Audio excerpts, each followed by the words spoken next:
Kate Mila-Falcha, welcome to Irish Granny Helen. Gigantic welcome to returning favorite, Debbra Lupien. Debbra, welcome. Thank you for doing this. And I don't think I tell you often enough how much people give me feedback, how much they love what you do.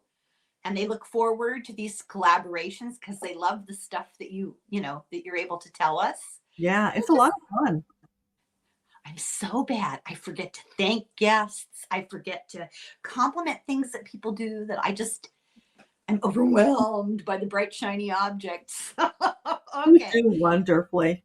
Oh, well, thank you. Today, we're going to refer to the book I did, I don't know, 2 years ago now. This book on Roscoe Arbuckle, who was better known as Fatty, but he hated it.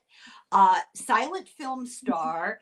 At one point in his career, he was the highest paid film star that had ever existed, the highest paid entertainer, because there were other, film was new, so it wouldn't be all that dramatically difficult to be the highest paid, but entertainer in general. He started out on Vaudeville. I've covered it, and if you don't remember, it's all still on my channel. It's called Frame Up by, I should know this, by Andy Edmonds. I was almost all the way at the end of the book before I realized Andy Edmonds was a woman. Oh, I finally bothered to look at her picture. So yeah, and it's well written. It's very well researched, really well researched. She actually went into the basement archives of the Motion Picture Museum, I think it was, and discovered official documents that were still sealed, had never been opened, in reference to this whole court case thing. And So was she able to access them? mm-hmm. Wow, that's Nobody amazing. cared. Nobody cared. I mean, it's been 104 years since the crime wasn't really, yeah. We'll get to it. I have my opinions. We'll see what you get, right? Okay, so I have a lot of questions for Roscoe. Starting out slowly, I'm very curious about his background because, as we well know, your childhood and things that happen to you, can very seriously affect the entire direction of your life. And in his case, it's undoubted that they did. And he was entering into this new industry at a time when it was just beginning and in sort of flux and change. The movie industry started out on the East Coast, and for various reasons, the price that was it Eastman was imposing on film, and the bad weather for filming, they decided to try California.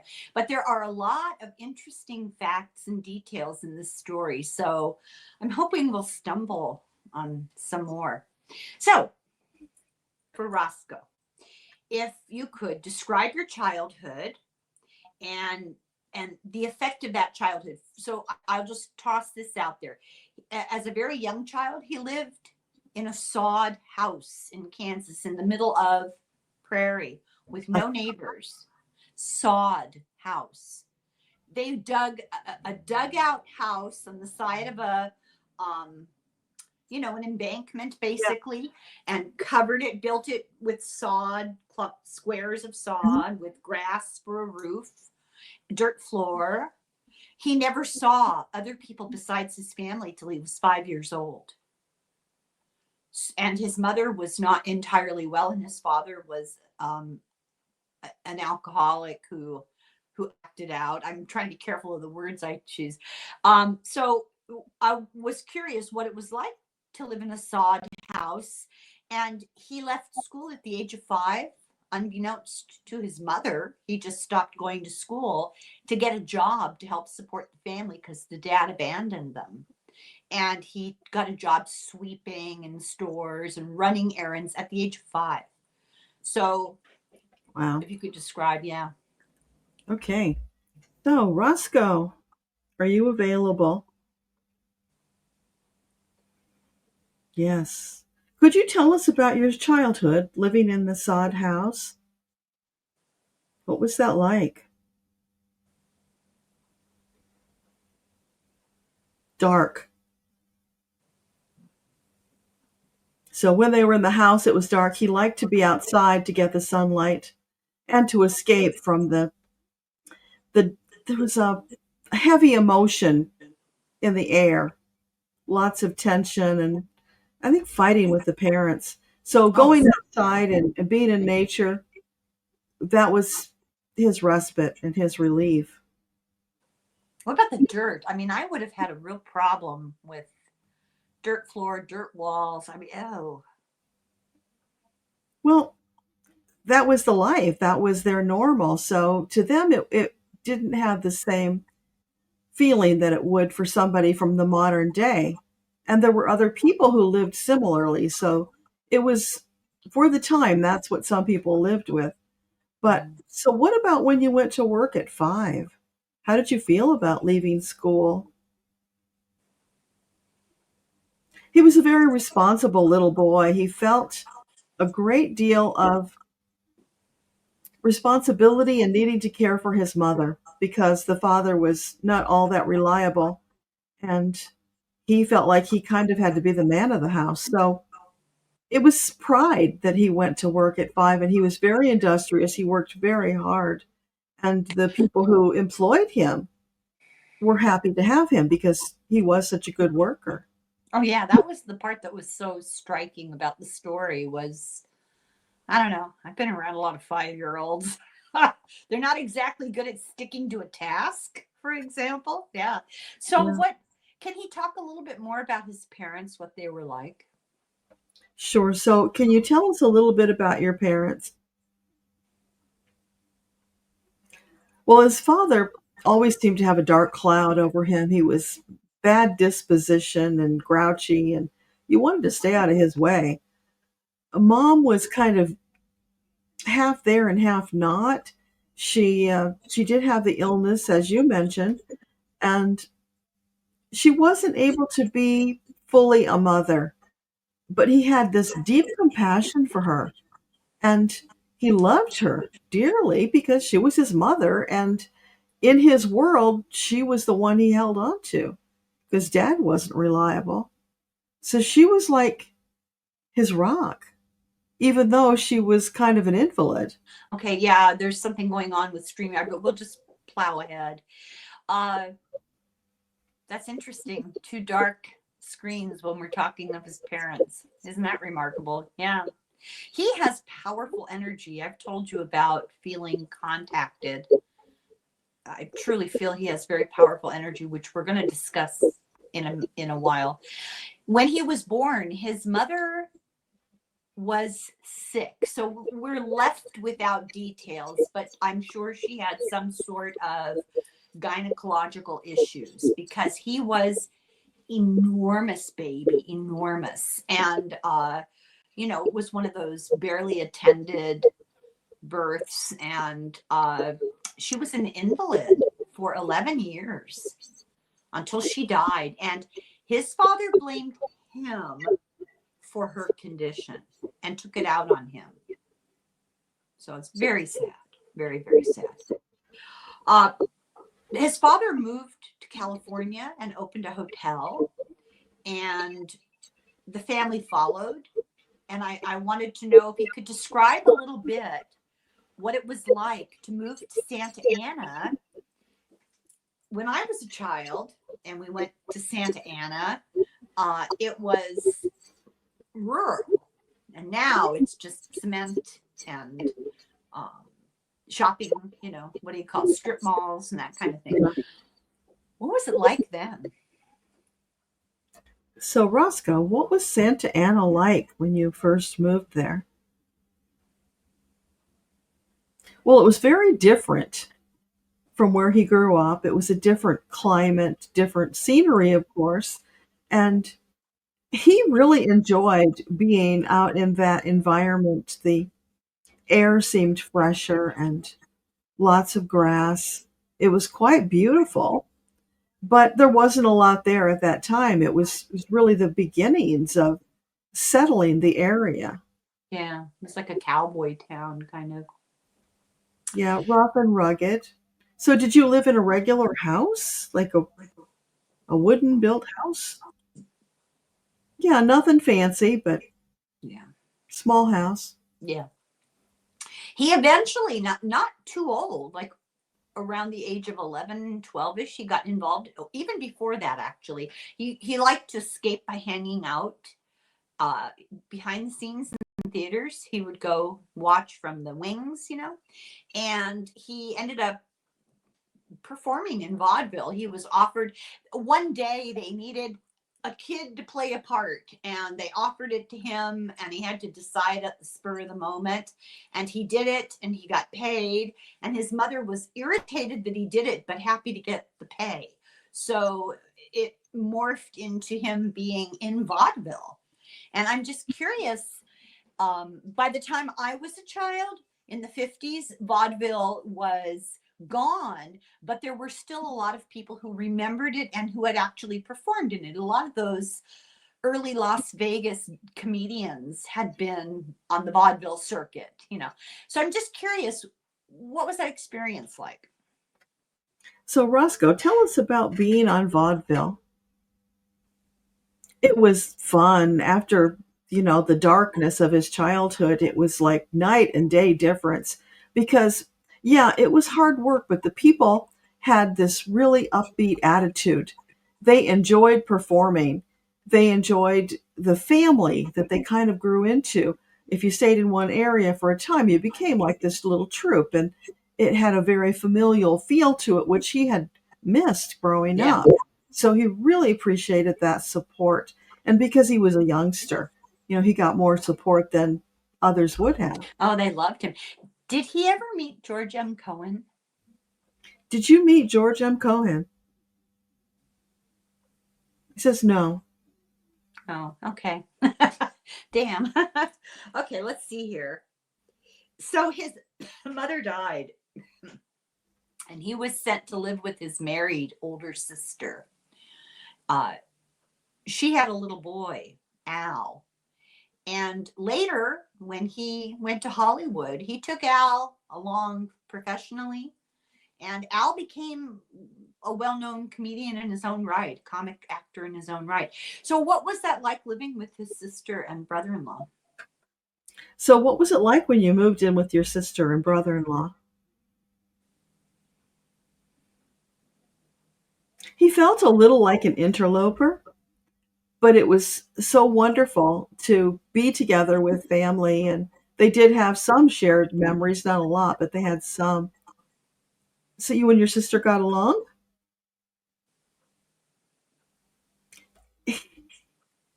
Kind of, but not real like gangbusters getting along. I get the You impression that maybe she resented it a little bit, having the responsibility. The energy feels like obligation. Yes, No, yes. it's like, family, so you got to take them in, but you'd rather not have them there. Right. And it came to the point where she had another child or two, and it got too crowded, and she sent him to stay with his father, and he was terrified of his father and did not want to go. So he took the train. She put him on the train. He had no choice. He had no say in the matter. They had heard that the father had bought a hotel. So she figured, okay, this is a good time as any. Stuck him in the train. I almost said when the train landed, when the train arrived, he at first didn't get out, and the conductor had to kick him out of the train. And then he sat in the train station for hours by himself. And the station master kept looking over there and seeing this kid all by himself. So he finally went over and asked him, "What, are you waiting for somebody?" And he explained his father was supposed to pick him up. And "Who's your father?" told him. And the station master said, "Well, he just sold his business and left town." So when the father found that they were sending the son, he bailed out. He sold the business immediately and left town. Yeah, yeah. Oh, So the station master took pity on him and took him to the hotel. And the new owner of the hotel had kind of like a walk-in closet, and gave it to him as a room and let him stay for free. And he helped in the restaurant of the hotel, the dining room of the hotel, and began to sing because he had a nice voice and he entertained. He was a singing waiter. And then it went on from there. So if he could maybe describe, I'm sure he could describe it better than I did. And how old was he then? 12-ish and up. Wow. Yeah. So, Roscoe, can you describe for us what it was like living in the hotel, being a singing waiter? Well, he was so relieved his father wasn't there. It was an opportunity to strike out on his own, create his own life, and write his own ticket for the first time, really. And even though he was young and he was afraid, it was an opportunity. So he was balancing those feelings. And over time, he got positive reinforcement. So that built his confidence. And he started to really enjoy it. You know, people enjoy being appreciated. It turns out he had a beautiful voice. So was the hotel owner really good to him, or was he exploiting him? So, Roscoe, do you think that the hotel owner was exploiting you? Well, sure, some, but he treated me well. Didn't have to, and I was grateful for that. Oh, that's good to hear. So then he ended up, his father, he started singing on stages in town and gained some little popularity. And his father got wind of it and showed up backstage one night and hauled him off to where he was living. I forget where it was. And it turns out that he had remarried and had other children. And essentially, they just needed an extra pair of hands to help with the family business. But he did it. He didn't really have a lot of choice, and he did do it. But he ended up being discovered while being a waiter singing. Pantages, does that name ring a bell? No, The Pantages Theater in LA. never heard of it. Oh, sometimes they have the Academy Awards there. It's this big, beautiful theater. He was an impresario. He was a bit like Ziegfeld, and he would find acts for vaudeville, and he was enormously wealthy, and he created and destroyed people's careers, based on his own taste in entertainment. And he heard him singing and was really impressed with him, but he was still young. And he said, someday, you're going to be famous. And then he took off, he left, and Roscoe was left being disappointed that it didn't morph into something right away. Eventually, Pantages came back, and he had been waiting to see what his voice would be like when his voice changed. And he hired him to be part of the traveling circuit. So what happened with vaudeville, they had like the best group and then minor groups, and they went on what they called the circuit. They would contract with theaters, and these are just stage theaters, not movies yet, all around the country. And they take the train and go someplace for a night or two as a group, a troupe, and then go to the next place and go to the next place. And when vaudeville came to town, to a lot of these smaller, out of the way towns, it was a gigantic, big deal. Many early Hollywood people got their start in vaudeville. Of course, I can't think of any of them right now. Milton Berle. Milton Berle was. I think Bob Hope. George Burns, probably. Yes, George Burns, Fanny Bryce. I think Fred Astaire might have, or at least something similar, but that it was a circulating dancing performances, circuit. Anyway, he ended up getting a contract with Pantages in vaudeville and traveling around. And one of the first places they sent them was Boise, Idaho. And Boise, Idaho was like a cowboy mining town. It was rough and ready. It was small population and wild. It was the Wild West. And I'm just curious what he saw it as. So, tell us about your experience in Boise. It was a little overwhelming. whole different culture. So culture shock for sure. But, he was glad to be part of something and to be able to express himself. He was really at that point leaning into and starting to catch that dream and that excitement that maybe he could really be something. Yeah. Yeah. He actually had a lot of fans. It took him a long time to realize that was real, So I'm curious, did he ever see, he was in San Francisco early, and I think he went back. Did he ever see the after effects of the quake and the fire? Oh, so Roscoe, did you see anything about the fire, the after effects, or anything at all? Were you The exposed quake, to earthquake. Earthquake, sorry, earthquake. No, it was an earthquake and a fire. The earthquake caused a fire. Okay, so the earthquake fire. Did you see any of that? Yeah, he saw the after effects. He saw some of the damage. It was pretty devastating. Yeah, it was. Yeah. And it just leaves you with that feeling of, thank God I wasn't here at the time. Yeah, yeah.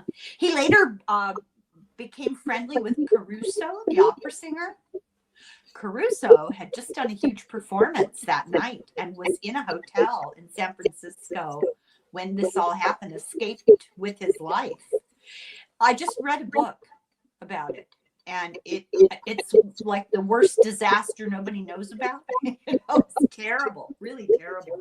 Okay, let's see here. I'm terrified I'm going to lose this entire page. Okay, first I want to ask him. I'm serious. It doesn't sound like I am, but I am. He became known for his beautiful taste in clothes. He was considered a snappy dresser. He always looked head to toe perfect. How did he do that? How did he learn that? So, Roscoe, you were known for being a snazzy dresser. So, where did you learn that? He's saying that one of the jobs he had at some point, he worked for a tailor. And he was always curious and studious, picking up things. So he listened and he watched. And he had the dream of being successful, being respected, and being important. So he knew, even at a young age, you needed to dress the part. Dress for success. That's right. Well, he is known. He was renowned for being a silent film star who knew how to take apart and put together a camera and knew how the lighting worked and knew how to build a set and understood staging. He made it his business to study every aspect of performance, which came in handy because he later became a director. Yeah. But he made it his business to know as much as he possibly could and to have as many skills as he possibly could. So it doesn't surprise me to hear that. So he went to Long Beach and which I misspelled Long Breach. He went to Long Beach and he met his to-be wife, Minta. Can he describe their meeting? Because there are 5 different versions of how they met. Okay. So, Roscoe, can you describe meeting your to-be wife? Did they get married? Yeah. Okay, so your wife. Can you describe how you met her?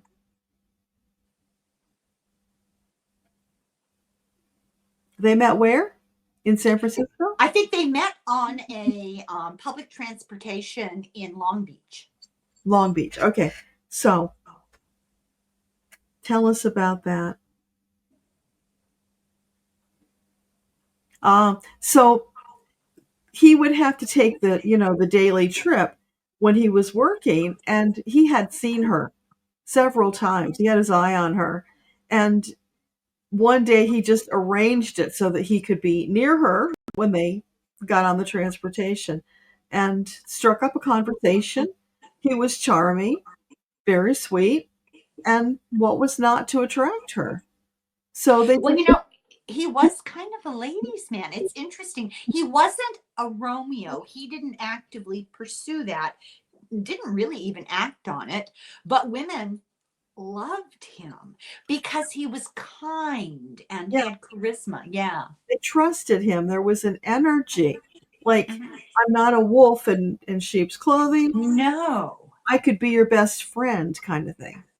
That He was the it was energy. so here's the love story as I've heard it described. So he was singing on stage, and the show that he was in, he was always the male part of a love song, and he would sing these beautiful ballad love songs, and he had a lovely voice, and all the women were swooning, but he came off very gentle.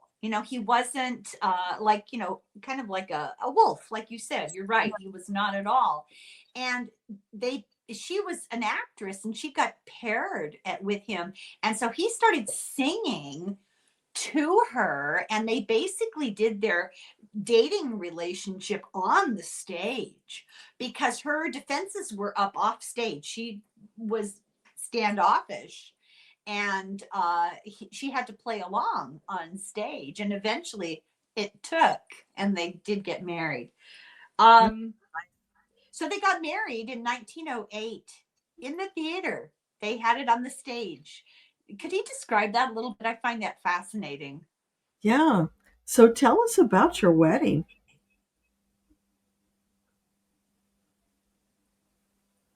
Well, they felt that since their relationship had developed there, that it was appropriate that they get married there. And, they had a whole circle of friends in the environment as well.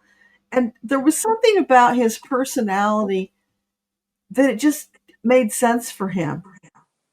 The character that he was, the bigger than life. So why would you go to a church or a justice of the peace? Let's do this right. Let's do it, here in the bosom of our theater family on the stage. Why not? I think he felt accepted and acknowledged on stage where he didn't have it in outside the theater. Yeah, definitely. Let me put a few And of these questions. at that time, was he large? Always. He was born, I think he was 16 pounds when he was born. I don't think I'm making that up because I was shocked. I should try to look it up here in the back. See if it's in the back of the book, what page that would be on. So On here's the Wikipedia, question. I'll give you a question. yeah, it said Um, 13 pounds on Wikipedia. it does. Oh, okay. Yeah. Yeah, okay. Which is phenomenally big. It's more than twice as big as most babies. Yeah. An 8-pound baby is big. And usually a baby that big would be the result of maternal diabetes. Oh, interesting. Yeah. That's why they check your blood sugar when you're pregnant. What happens is if you have, there's so many things going on that it deregulates your metabolism, and all this extra sugar that's floating around that shouldn't be feeds the baby, and the baby just which isn't good. You don't want So that. I wonder, was he diabetic? Was he born with it because of that? I don't know. I don't remember ever reading that he had medical issues like that. However, interesting you would ask, because he did have a couple of instances that they bother to mention of really bad skin infections that turned into that's a symptom. Did you know that? Yeah, I read he almost lost a leg. That's right. And that falls right into it. That's right. Okay, so let's go back here. This is, I don't know if he can even answer this, but something that occurred to me. So while we've got him, he drank, but he would drink with friends and it was jovial. But if he drank alone, he would become hostile. And it interfered with his personal relationships, but not his public persona. And it wasn't all the time. He would have cycles of doing it when things were tough. He would get depressed or feel really badly about something. He'd turn to that. So my question is, was this an inherited issue? Because his father was, Yeah. also the same. He was far less aggressive and hostile than his father. But was it inherited, or did he have some underlying mental health issue like bipolar disorder, or something like that he was self-medicating without realizing it? Yeah. So, Roscoe, would you say that you inherited alcoholism from your father? He's saying not maybe full-blown alcoholism, but a tendency. So it was enough to nudge him that way. And was there some kind of a mental health issue that maybe you weren't aware of at the time that now you see? Oh, just a big inferiority complex. That's what it was because of what he had gone through. He was such a sensitive boy. A lot of denial going on here, because the definition of alcoholism is if alcohol interferes with your life. Yeah. And And it empathic. absolutely did. Also, he was empathic. Yeah, I have some questions about that. So hang on. I've got some interesting questions about that. So there's a story about him that I thought was fascinating. He and Minto went on a picnic, and they were in, I want to say Texas. I could be wrong about that, but they were close to the Mexican border. I think it was the Rio Grande that was the river that they were sitting on having a picnic. And whatever the geography, this group of men on the other side were there, and there was some, commentary back and forth. And as a joke, he threw some picnic food, and they threw it back, and they ended up having a food fight. And it turned out it was Pancho Villa. Oh my gosh. And that's where he got the idea for pie throwing in his movies. He's the one who started throwing the pie in the face. He invented that as a thing. And so I want him to confirm that this story about Pancho Villa, was that true? Or did he just create that for, Hollywood? Right. So, Roscoe, the story about the picnic and the food fight, was that Pancho Villa? No. No, he embellished. It was a group, but he embellished it because it worked. It's a great story. Later Pancho Villa tried to break into Hollywood. He tried to become an actor. I never heard. Unsuccessfully. Yeah. Okay, so just curiosity, a little side story here. Did he ever go to Santa Barbara, where there was a burgeoning film studio business going on in the early days in Santa Barbara? Did he ever see any of that? So, Roscoe, were you present at all during the film portion of the Santa Barbara development?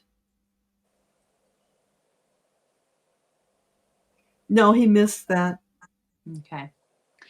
So he went on tour to Asia with his wife, and a lot of the people that he worked with. They did the Mikado, Gilbert and Sullivan, and they traveled all over Asia, and he was a gigantic hit. They met royalty, they were feted, the people loved them. He had diehard fans all over Asia for the rest of his life. Isn't that interesting? Even when in America, his fan base disintegrated for a while, nobody in Asia believed it. They all just loved him. That is very surreal for him. Yeah, so I was wondering, that's my question, is what was that like? Yeah. So, Roscoe, what was it like going to Asia and being practically idolized? It made him a little uncomfortable because he just, it was so different, but he liked it. He soaked it up. And hey, if the people were going to welcome him, then he was going to meet them and have a good time. Yeah, he was never comfortable with his fame. He never truly digested just how big of a star he really was. Let's see here. Okay, here's a question. I'm not meaning to be intrusive, but I think this question needs to be asked. He performed in some of his earliest movies and in vaudeville in drag. And I'm curious, was he a cross-dresser at home? So, Roscoe, if you don't mind, were you a cross-dresser in private? Yes, he enjoyed the frilly clothes. I thought the answer would be yes, because he had such an eye for style and fashion. He liked clothes, so it doesn't surprise me at all. Um, so he ended up going to the end of the line of the cable car, not the cable car, the tram service, and the end of the line was Max Sennett's studio, the Keystone Studios, where they made the Keystone Cops. Okay. And he was on the public transportation with Mabel Normand. You just happened to take the bus. It's not a bus. Oh, trolley. That's what it was. Trolley. And end of the line, and they both get off. And she liked his looks because he was so dapper. And she said, "Oh, you should come with me and meet the boss," And he was like, "Oh, I don't know." So he went in, and she introduced them. And in the book, the description of Max Sennett is mind blowing. He was absolutely out of his mind. I mean, eccentric doesn't even begin to describe it. And he was in a long term relationship with Mabel Normand. Are you familiar with Mabel Normand? No. She was one of the earliest silent film comedians. And she had this relationship with Max Sennett. He goes in, he's introduced, and they give him a job. He played a Keystone Cop for a while. Here's a little tiny picture of him as a Keystone Cop. Yeah. But there was always, Hollywood. I'm using the term not just to mean the town, but the industry.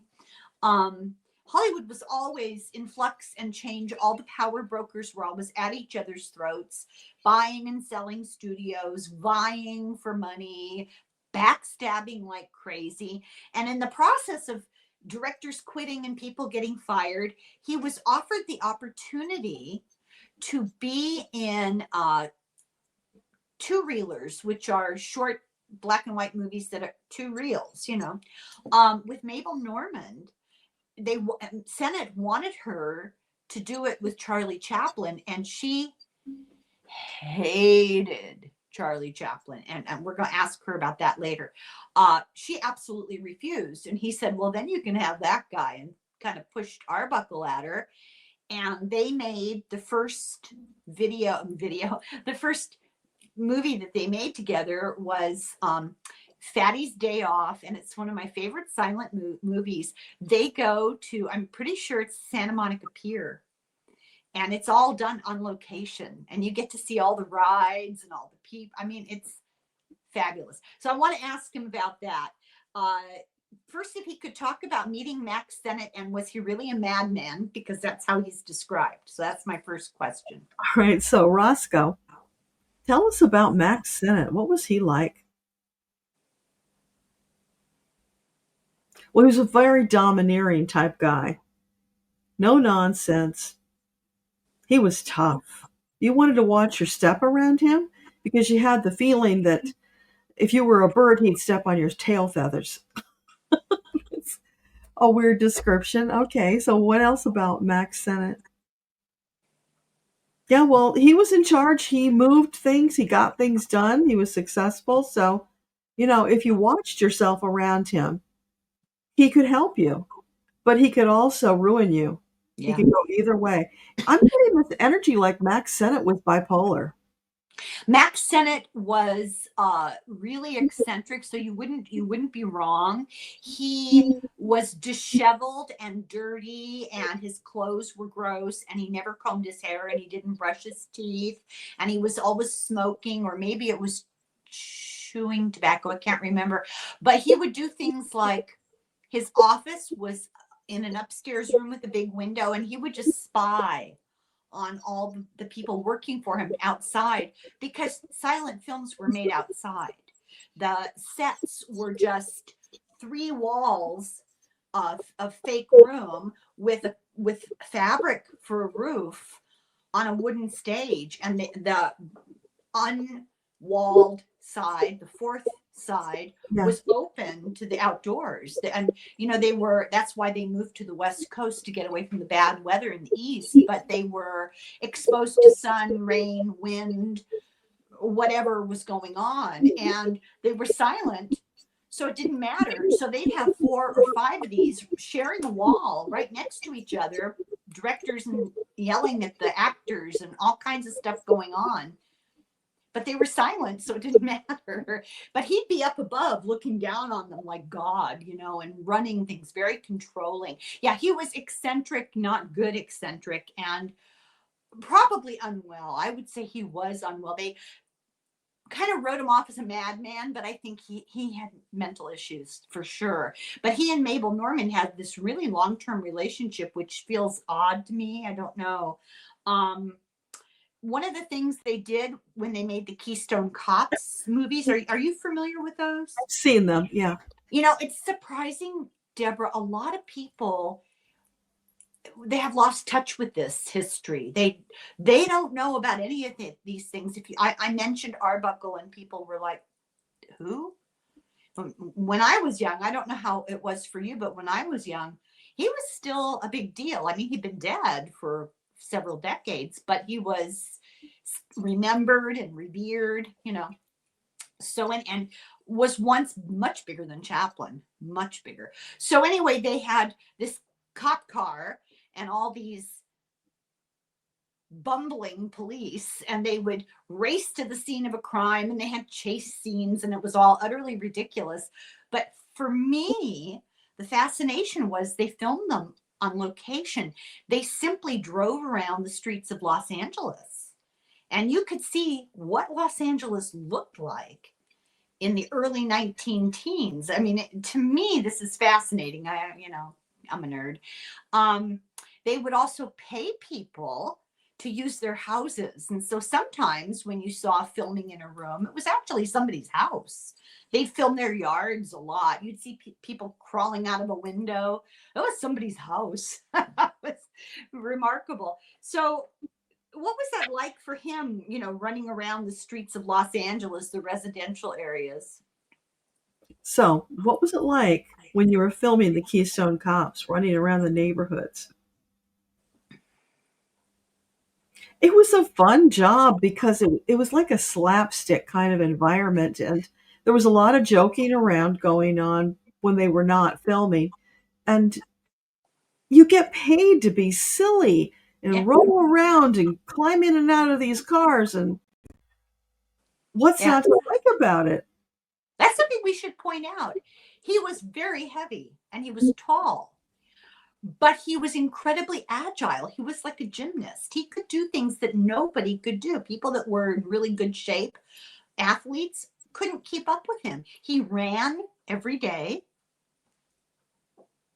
You just never know, you know. It's remarkable. He did all his own stunts. So he got introduced to Mabel Normand, and she got forced to be with him in these two-reelers, and they were hugely popular. They had so much chemistry between them on screen. And he brought in his nephew Al, and so Al got to get into acting on his uncle's coattails, and he met Buster Keaton, and he and Buster Keaton became best friends for life. They were quite a pair. They did all kinds of pranks, and I go into them when I did the book. I synopsized the book. Some of them were really, really hilarious. Did he have a favorite prank that he did with Buster Keaton? So, was there a favorite prank that you did with Buster Keaton? Oh, so many. Can't pick a favorite. Yeah, And it I'm was not like surprised. one was better than the next. And Buster was so creative. And when the two of them got together, it was like just these overflowing ideas and creativity. So, yeah, and it was a joy because they stimulated each other's creativity. They fed off each other is what they did. Yeah. They, at one point, they were you know, they had a guy that they knew, I forget who he was, that had the market on really expensive wine, and he always held it back. He wouldn't share it with anybody. So they set up this scenario where they sent him a telegram that the king and queen of I don't know, Bulgaria or someplace were coming to visit.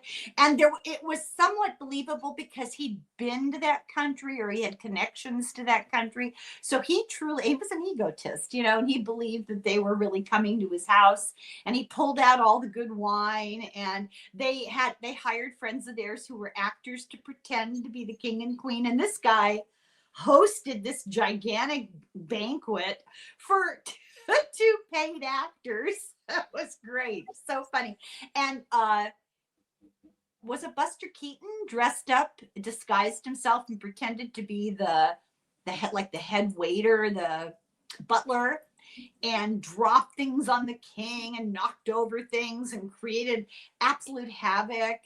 And when the host complained to him, knock it off, he started taking everybody's plates away because it was really funny. Anyway, So he knew. when did they tell him? Pardon? When did they let him know that it was a prank? They never did. Oh my God. Isn't that great? When I read this book, I felt like, oh, I would have loved to have been his friend. Oh my God, the trouble you could have gotten into. Yeah, he was hilarious. So he knew everybody. He knew all these people whose names are familiar to me, probably familiar to you, but kind of disappearing from the common knowledge. So I'm going to rattle off a few of these people. And if he could if anybody jumps out that he could talk about. So Harry Langdon was an early comedian. Frank Capra, the director. He worked for, I think it was Senate. He worked for somebody with these guys, but he was a writer and they would not let him direct, and he wanted to direct, but he was stifled, Charlie Chase was an old comedian. He had a big walrus mustache. You remember that guy? No. If you saw his picture, I know you would recognize him. Gloria Swanson got her start doing these one-reelers, two-reelers, and Charlie Chaplin, and nobody liked Charlie Chaplin. Mabel Normand could not stand him. So what does he have to say about any of these guys? Okay, so Roscoe, any of those people that you want to talk about? What about Terry Langdon was the first one you mentioned? Harry Langdon. Anything you want to say about him?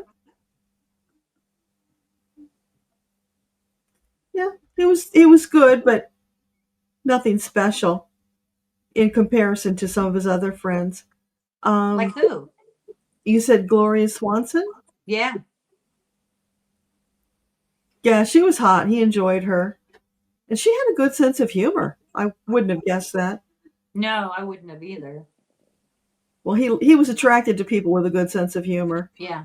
What about Chaplin? Yeah, what was his problem? That's my next question. He was okay, but he had a stick up his butt.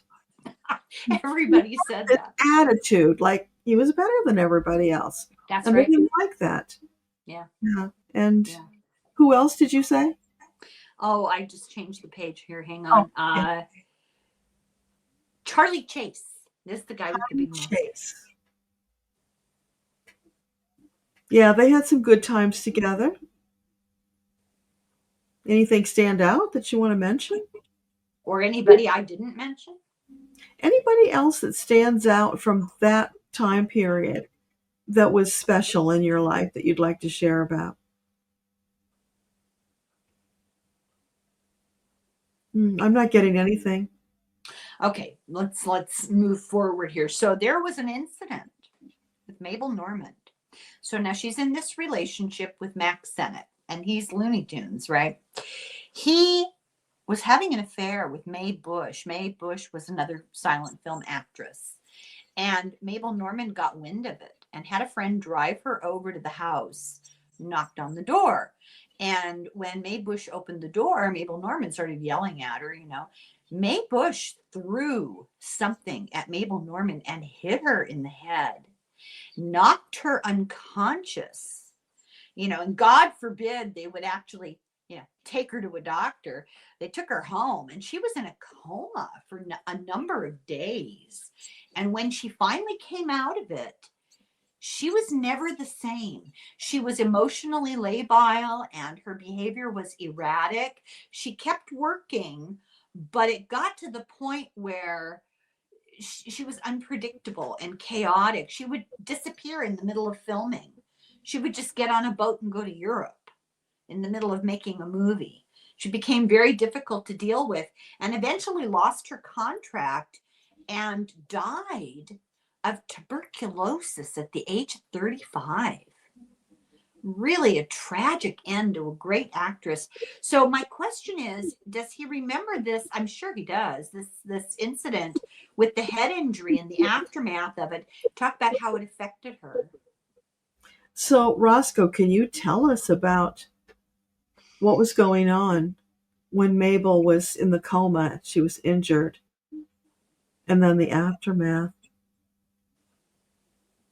It was tragic. He would never forgive Max or May for what they did to Mabel because it was unconscionable. She didn't deserve that.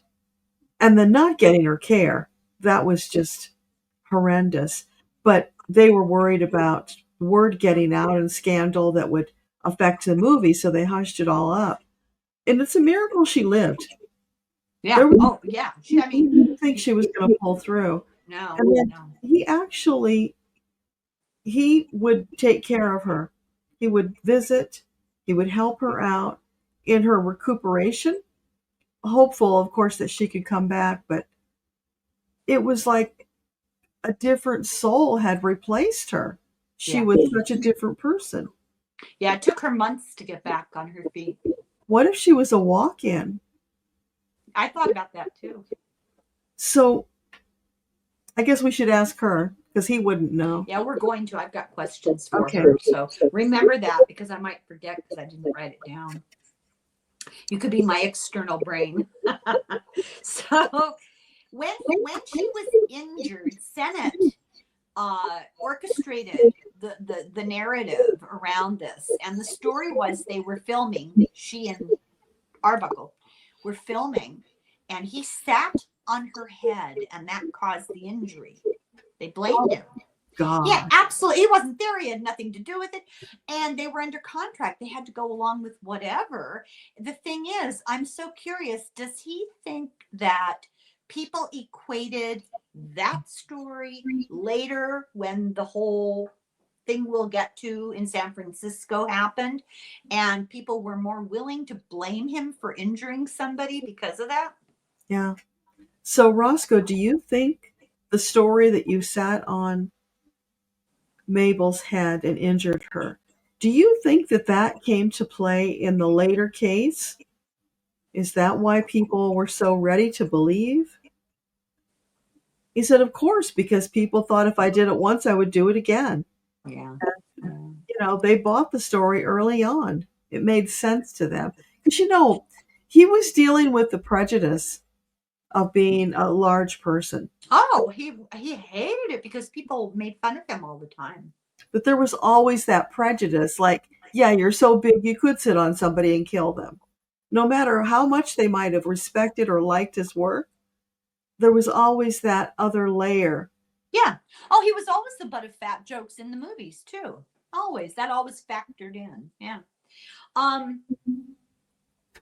Let's see here. He got a leg infection and almost lost his leg. And they put him on morphine and he became addicted. And then they had to get him withdrawn from it so he could function because he couldn't even function. And they put him in a hospital and he went cold turkey. I'm curious about that experience. Okay, so Roscoe, can you tell us about the experience with the morphine, becoming addicted and then having to be withdrawn from it? It was hell. And, you know, what's the matter with these doctors? They prescribe this drug, they tell you to take it, it works, so of course you want to take it, and then it leaves you in this addicted state where you can't control yourself. It's hell. And going through the withdrawal was hell. But I'm glad I did it because then I did get my life back after that. It was a big lesson in being careful about taking advice. You know, what was I willing to do? Should we tell him about the Sackler family and opioids? Yeah, I don't think he needs Yeah. that. No, so as a result of that, he lost so much weight. He was emaciated, but they had contracts to film, and so they made him a fat suit, and he had to go on tour and film wearing this fat suit. I don't think we need to ask about that humiliation. So when they were all done, they had a private railroad car, you know, and they had to return it to Boston. So they went to Boston. When I say they, some of the big shots and some of the directors and the crew and everybody went to Boston. And there is rumor of an orgy that happened with these people in Boston.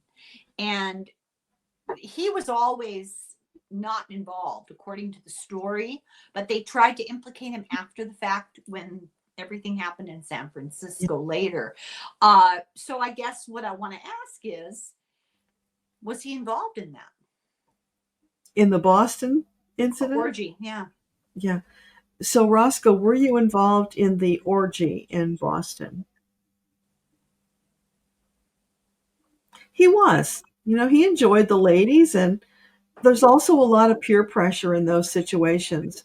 So he felt like he had to go along.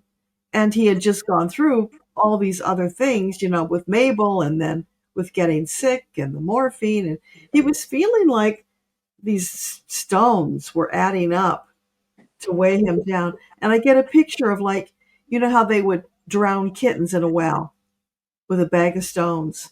And he was feeling that kind of an energy, like, if I don't play along, I'll be gone. Well, after that, he made a movie with Buster Keaton called The Butcher Boy, and it was considered the best comedy ever made.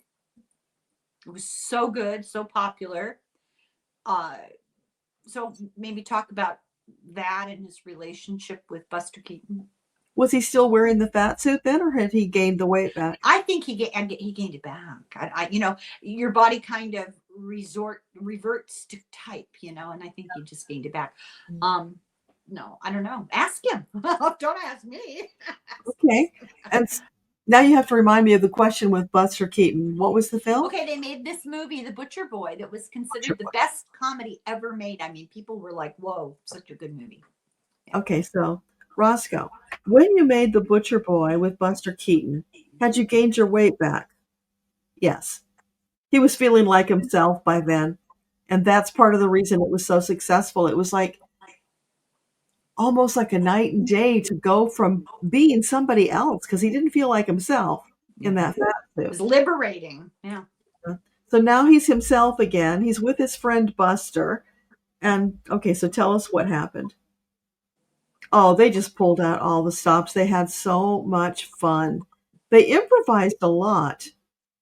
They weren't necessarily following scripts at that point.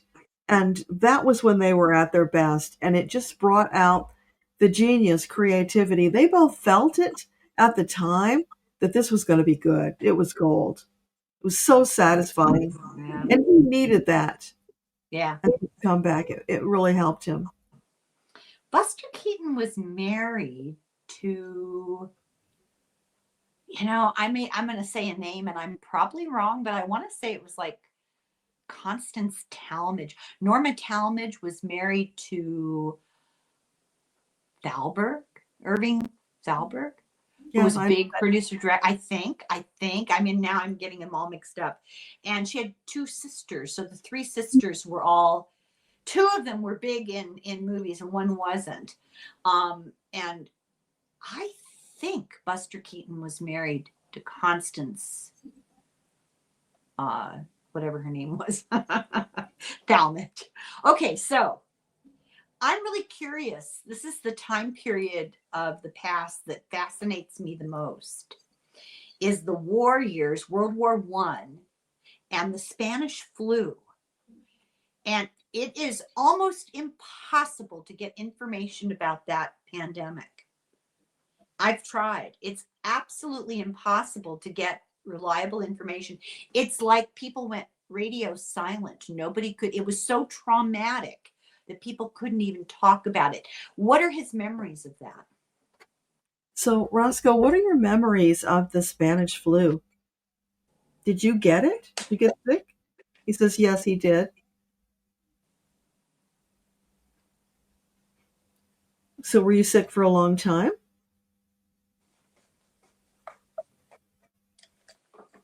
Yeah, weeks. He was sick for weeks. And a lot of your friends, were they also sick? He said they were, but the thing is, you know, I think it was a gypsy, but the energy I'm feeling is like a witch. So they had somebody on the fringes of their group who had skills as a healer, and she was able to help them using whatever concoctions she made, and they came through it because of that. Do you know who it was? The woman? Yeah. So was this woman somebody famous that we would know? No, no. She would have been like on the fringe, maybe doing extra duties Like or an editor or helping seamstress out. or, yeah. Yeah, just somebody on the fringe who wanted to get in, but she was too oddball, except she came in darn handy when they needed their lives saved. Well, what was that like? Because now we have something we can relate it to. What was that fear like? What was that devastation really like for them? I don't know if he realizes it's almost impossible to get information about it No, I don't know anything about it, so. while asking him. Yeah, okay. So, Roscoe, there's not much information available about the Spanish flu. Can you fill us in? Can you tell us what was going on at that time? Oh, everybody was terrified because they had seen or heard stories, horrific stories about what people went through, the awful suffering, and they were dropping like flies. Oh, So, people would be have breakfast in the morning and be dead by dinner time. yeah. So everybody was afraid of getting it, but it was almost impossible not to get it. The sanitation was not anything to brag about back then, so they were more prone to getting it. It's like they didn't even know about washing the hands to keep people safe. It was very lax. So it was a lot of fear. And when you came through it, there was this feeling of waking up from a nightmare. And then you could convince yourself that you made it all up. It didn't really happen. So it just got shoved back. Yeah, it's surreal. Could you relate? I can relate to that. Can't you? Didn't want to think about it, talk about it. Mhm. That's why. That That makes was sense. Yeah. their coping mechanism. And that's been a couple of generations, three generations, and I think it's going to take that long for us to come to terms with what we went through. I think the post-traumatic stress is real. Oh yes, absolutely. Yeah. You So don't there were, pardon me. you don't forget it. It leaves a deep imprint. Terrible. Yeah. There were huge rivalries between Louis B. Mayer at MGM and a guy called Shank. I can never say his name, at Lowe's. And United Artists was Douglas Fairbanks, Mary Pickford, Charlie Chaplin, and D.W. Griffith, and a couple other minor ones, and a tug of war for control. Like there was a tug of war for control between Zucker and Shank, to control his behavior. And that's really, I think, where this whole court case event originated, the seed of it. So does he have any interesting gossip about these rivalries? And their names are Zucker and Shank. Mayer, Louis B. Mayer, Shank is his last name. And then United Artists, which is the 4 stars. And Zucker, Zucker's a big producer, studio head. Okay. I think it was 20th Century Fox. Okay. So, Roscoe, do you know anything about the big rivalries between the studios? Anything that you could fill us in about?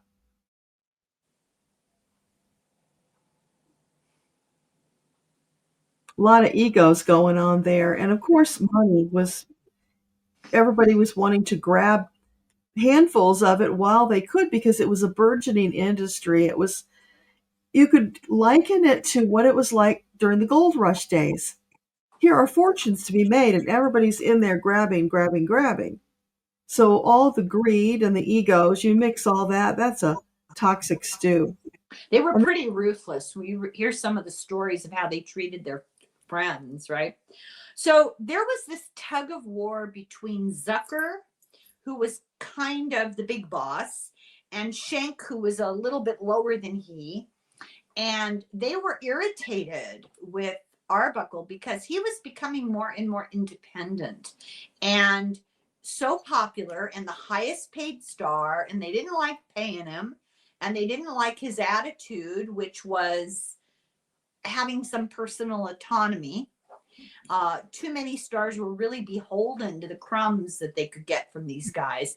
And he was more important than they were, really, in the eyes of the American people. And they did not like it. And on Labor Day weekend, they planned this publicity thing for the studios, and they required all the stars to show up and do personal appearances. And Arbuckle said, look, I've been planning a weekend away in San Francisco with my friends for quite a while. I'm not changing my plans. And Zucker was absolutely infuriated and told Schenck, we're going to ask if this is true, told Schenck that we need to put Roscoe in his place. Was that the seeds of this case in San Francisco? okay, so Roscoe, when you refused to go to their big event, to go to your own party, was that where the seeds were planted for the fiasco that happened afterwards? Was that the beginning of it? Not actually, no. It's maybe it planted the feelings. They were really, really pissed off. But at that point, they hadn't yet conceived their plan. That came later. Well, it couldn't have come much later because it happened right before the weekend, the Labor Day weekend. Okay, he told them, no, I'm not staying, I'm going. And, it was like the last straw. Yeah. Yeah. What was LA like in the roaring 20s? I mean, this was 1921, the case was, but what was it like? Was it as crazy as we read? You mean the era, the 20s? The roaring 20s in LA. Yeah. Okay. So what was the roaring 20s in LA like?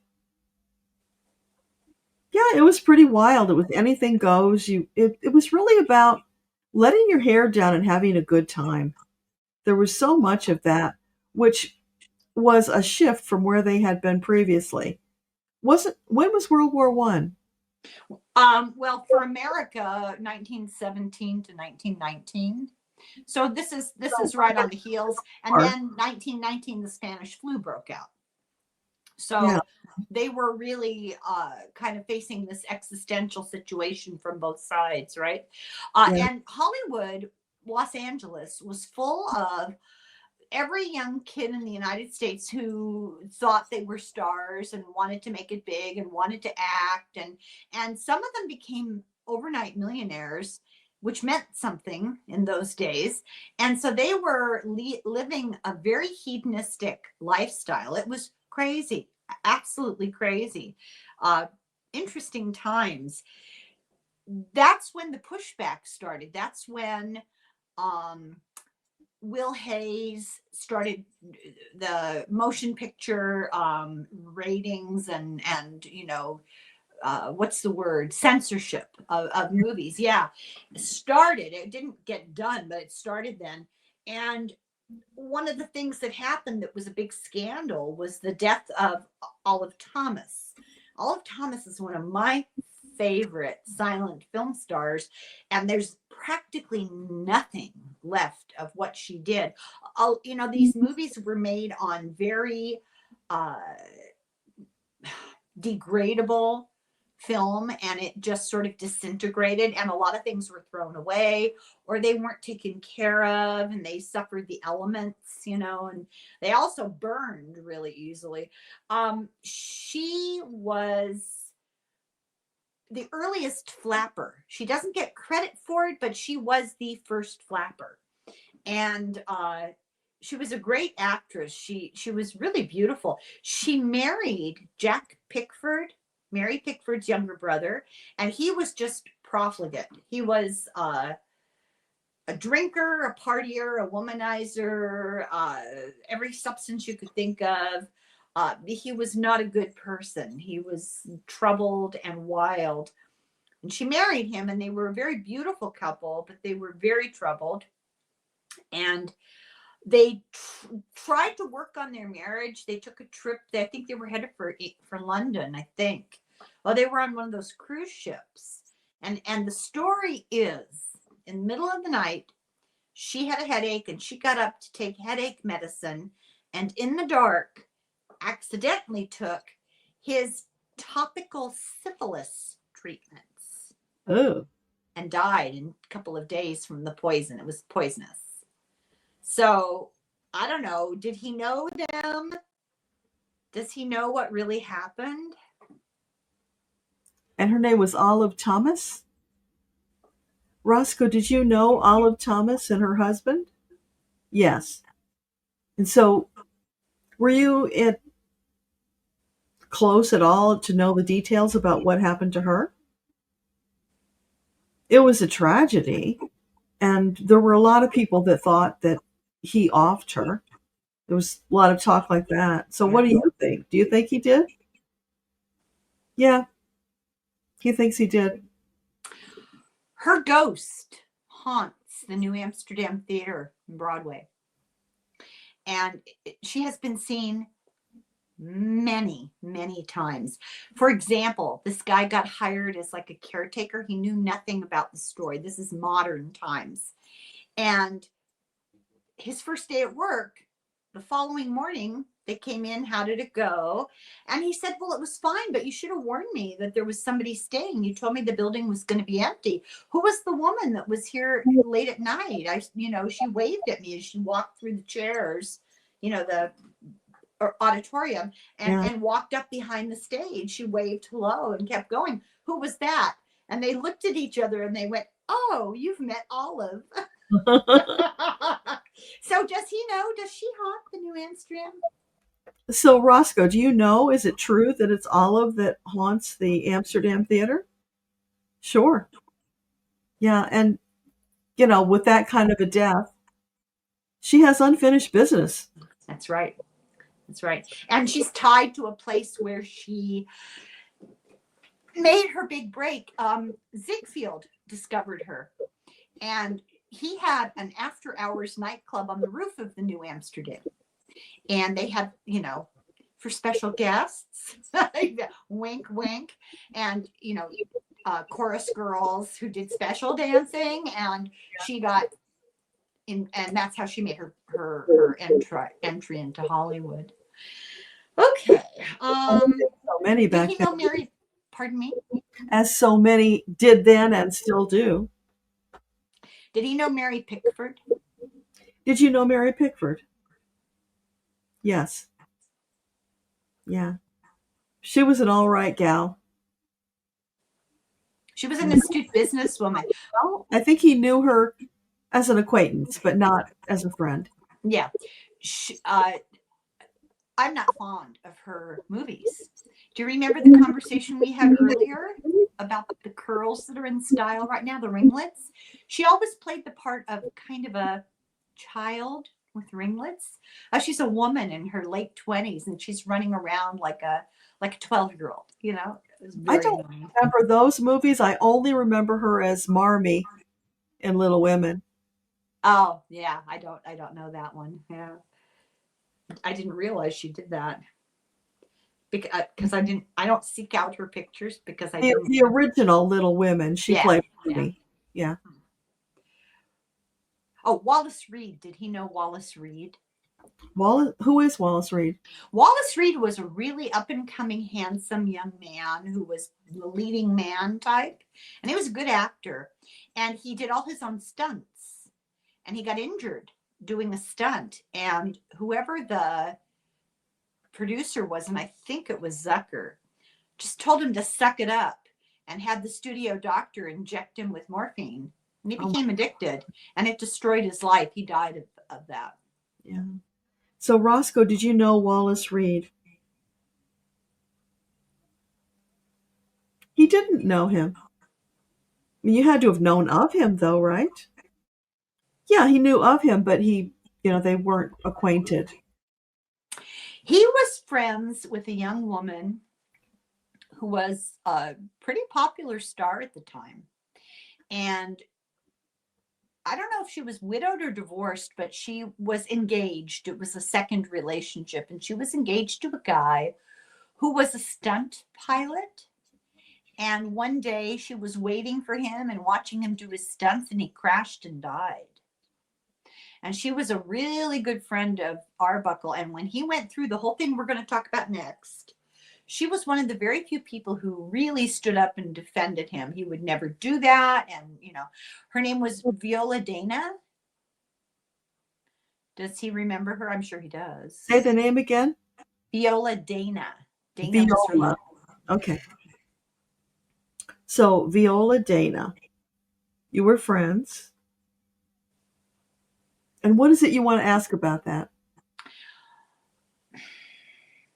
I don't know. I'm just curious about her. I've always thought her story was so particularly tragic. I don't think her fiance died until after. Did he know the fiance? The aerial stunt guy? Did you know her fiance? Yeah, he knew him because, they worked in the same places. And, he was around. He didn't know him well, but he did know him. But, after the tragedy, he was there. He was the shoulder for her to cry on. He offered support. So many people, he's saying, in that industry are just all about themselves. And he was just this big empath. So he connected with people on a deeper level. What a shocker, right? That you got a bunch of narcissists. Yeah. So, That just takes me it by makes surprise. sense that she would feel that loyalty to him because he was one of the few that stood up with her. And she stood up for him. It was interesting. So let's just go to the weekend of this Labor Day party. So Zucker declares that they all have to stay and do public relations publicity, and he said no. And he had only a handful of friends. This wasn't supposed to be some wild kind of party. He had a couple of rooms at the St. Francis Hotel, and it was going to be a Labor Day get together, not in the middle of the day, not some big deal. They were going to have music, they were going to drink, they were going to be together. And this weird triple group of 3 people together insinuated themselves into the situation. So that's what we're going to talk about next. He's all ready to go, and he gets this contact from a guy whose last name is Fishbach. And he knew who he was. He knew, as he put it, he was trouble. He knew he wasn't a good guy. He was kind of a lowlife. He really didn't want anything to do with him. And this guy, Fishbach, insisted, I'm going to, I heard about the party, I'll be there, on Labor Day. And Roscoe was like, well, it's okay. And he said, oh, no, I insist. I have a great bootlegger connection, and I'll bring the alcohol. And Roscoe's like, oh, we don't really need you to do that. And my question is, why didn't he just say no? So, Roscoe, when this Fishbach guy insinuated himself into your party, why didn't you just say no to him? He had trouble saying no. Okay. He was just that kind of a sweet guy, and people took advantage of him. And I think they knew they could. So there's a guy called Fishbach, his friend called last name Semnocker, a woman named Maud Delmont. It wasn't her real name, and she was a con. She had a rap sheet a mile long. And a younger woman named Virginia Rappe. I don't know if that's how you pronounce her name. It's Rappe. Maybe it's Rappe. I'm not sure. But they had bad reputations. They all had criminal records. They were all low lives, the demi-monde, and they showed up uninvited. And there were 2 or 3 different moments at the beginning of the weekend when he actually confronted them and said no. One was Fishbach, approached him and he said, no, you don't really have to. Another time they were in a car in San Francisco, and lo and behold, there they are on the street, and they waved him down and said, oh, you're having a party, we're going to come. And he said, well, no, but then he thought, well, if they come for an hour, then I can get rid of them. Was kind of they weren't invited and they weren't wanted, but they showed up. And my question is, there was this situation of anger that came to a head at the studio, that he was getting too independent and doing his own thing. And they wanted to take the wind out of his sails. They actually talked about it.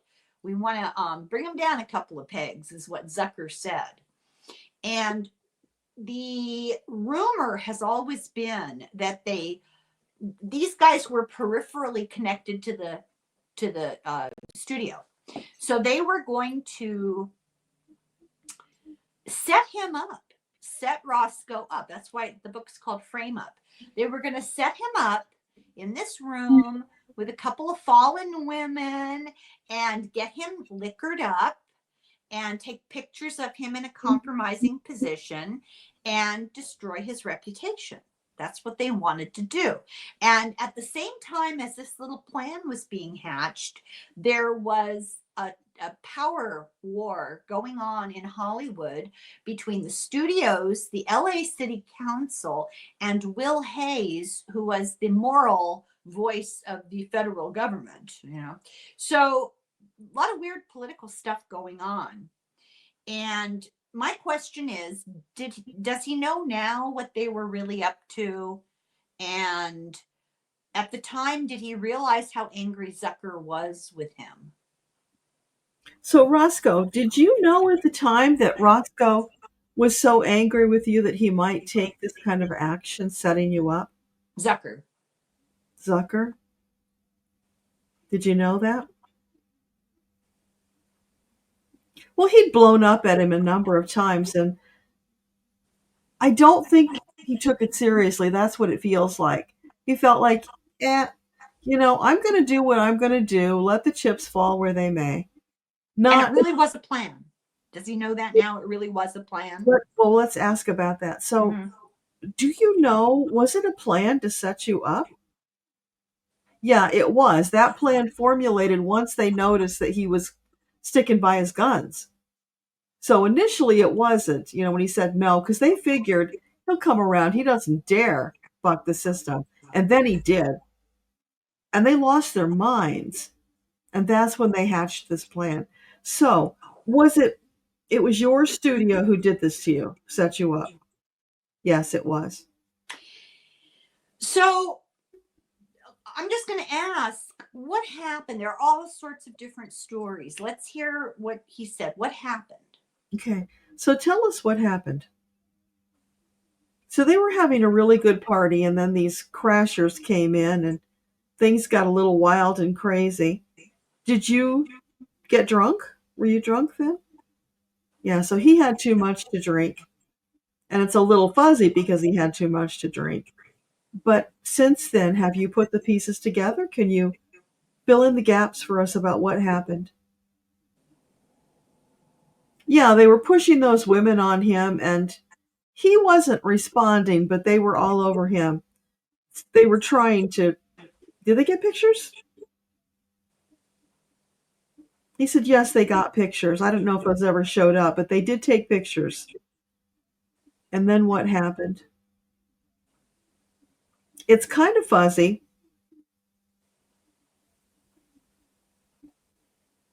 The girl was not feeling well, Rappe. She was not feeling well. And the next thing you know, she's dead. It was very confusing. He's not even sure how long elapsed between there. I think he passed out. Well, the story finally came out after the fact that, and I maybe he can confirm some of these parts of the story. So she was reputed to be in to be a sex worker and trafficker. Oh, And she had an incredible history. We're going to ask her. She had incredible history. But to jump to this weekend, she had gone, the story is, she had gone to San Francisco for an abortion at a private clinic and then got hired on to go to this party to make up the numbers of women, not by Roscoe, by these bad guys, yeah. Zucker's crew. And she was 1, maybe 0 days post-op from an abortion. So yeah, she was not feeling well. And she went to this party and got wasted and hauled him out on the dance floor. And what the eyewitnesses said was that she was getting him to fling her around. It wasn't that he was doing it. It was he was drunk, you know. And he turned around and just pure happenstance. This was not an intentional thing. Caught her in the lower belly with his knee accidentally in a dance move. And she, you know, doubled over in pain, took herself to the bathroom, was puking, apparently was bleeding, and got carted off eventually. There's a whole story to that, but ended up dying from that. And what preceded that is just unbelievable. And they charged him with killing her. And of course, a whole narrative sprang up because these people were con artists and saw an opportunity. So Yeah. they lied about what happened, and they made it a conscious aggressive. I mean, you know what I'm trying to say on her. So he was passed out, so he doesn't know exactly what happened. And they took advantage of that to set the scene and get the story for the cops.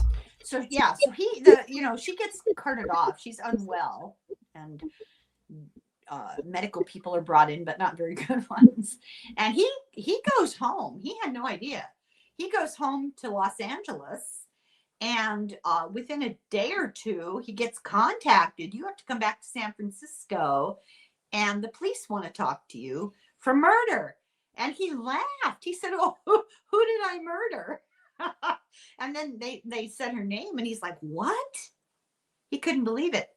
So can he fill in the aftermath there? Because in long story short, he was brought to San Francisco, interrogated by the police for hours and hours. And he had a lawyer, and he was told, "Don't talk," and he didn't say anything. They threw him in jail. He spent a number of days in jail. He finally got himself bailed out, and then the DA, who is problematic, indicted. He was indicted. They had a grand jury, and he was indicted, and he had 3 trials, 2 hung juries, and then he was exonerated. And over the course of the 3 trials, all of this corruption came out. We'll ask some of the big players a couple of questions. I don't have very many. But long story short, he was set up by Zucker to be in a compromising position. There was an accident. It was a tragic accident. It was eyewitnessed. It wasn't behind locked doors, which the narrative became. He locked her in a room with him for hours and she was screaming, and none of that is true. Not to do victim blaming, but to explain her health. She was in a very fragile state, which we'll also talk about. And they took advantage. You know, they wanted to set him up. They got more than they bargained for. And he was proven not guilty. He really didn't do anything. When all of it came out, there were threatened witnesses and followed jurors and people paid to lie and trumped up not autopsies, because that was a whole other ridiculous situation. I mean, the whole thing was corrupt from the beginning to the end, and he did nothing wrong, but it ruined his life. And even today, when I mention this to people, they'll say, "Oh, wasn't he the guy who did that to that girl?" Yeah. So how did he feel? What were his feelings about the rejection of the public, because there was a huge public backlash. His movies were not shown anywhere across the country. The theaters would not show them. Women's groups protested and picketed and came to his trials and booed and hissed and carried on. He lost friends. Like Tom Mix got up, the cowboy got up and said, well, we expect to have decent people in this town, and if that's the kind of people we have, then we don't want them around. But his friend Viola Dana supported him, and Buster Keaton supported him, and there were other Minta. They had separated, and she was on the East Coast. She came back to be with him and stayed with him and supported him during all of this. They took the opportunity to charge him with offenses against the Volstead Act, because at the party there was bootleg liquor. It was during Prohibition, right? They charged him with that. They investigated all of his financial records and discovered that he owed the IRS money, but he didn't know that. He had a business manager, and the business manager had been cheating him, not paying the IRS. So he lost everything. He had several houses, he had several cars, he had money in the bank and investments, things he owned like land and fancy furniture and stuff, and he had to sell it all and to defend himself in court, pay his lawyers. My question is, first of all, his business manager, his last name was, ironically enough, Anger. Is he responsible for the mess that Arbuckle got with the IRS? So, but you said he was. You said he wasn't paying the taxes. Well, he was in trouble with the IRS for not doing the right thing with taxes, misrepresenting something. He claimed he knew nothing about it, that the business manager did it. So that's what you want to ask. All right. So, Roscoe, did you know about the lack of payment to the IRS? Were you aware of that? No, he was busy doing his job, and he expected the manager was doing his job. So, like a lot of stars, he turned it over. He trusted the wrong person. He was cheated, yeah. They dropped the alcohol charges eventually. The federal government just got tired of it. It was going nowhere. How shocked was he by this indictment? So, Roscoe, tell us how you felt about the indictment and the whole experience. It was like an out-of-body experience. He couldn't believe this was happening to him. He didn't understand it. He had worked so hard to build this life, and now it's all crumbling around him, and he had done nothing to deserve it. In fact, quite the opposite. So it was overwhelming. And thank God he was able to have the means to hire attorneys to help him. That was his lifeline. Yeah. Without those attorneys, he probably would have done himself in. Yeah, we're going to talk to the attorneys, because that was interesting. After he was acquitted and they couldn't make movies with him, nobody would go to them. So he directed under a different name.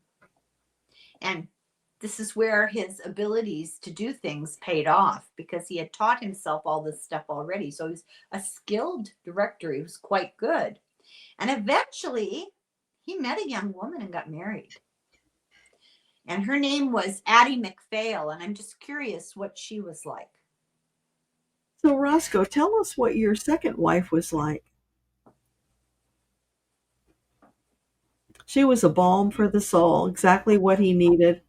She helped to put him back together again, to make him feel like a man again, to feel worthless, or to feel valued. Yeah. She was his angel.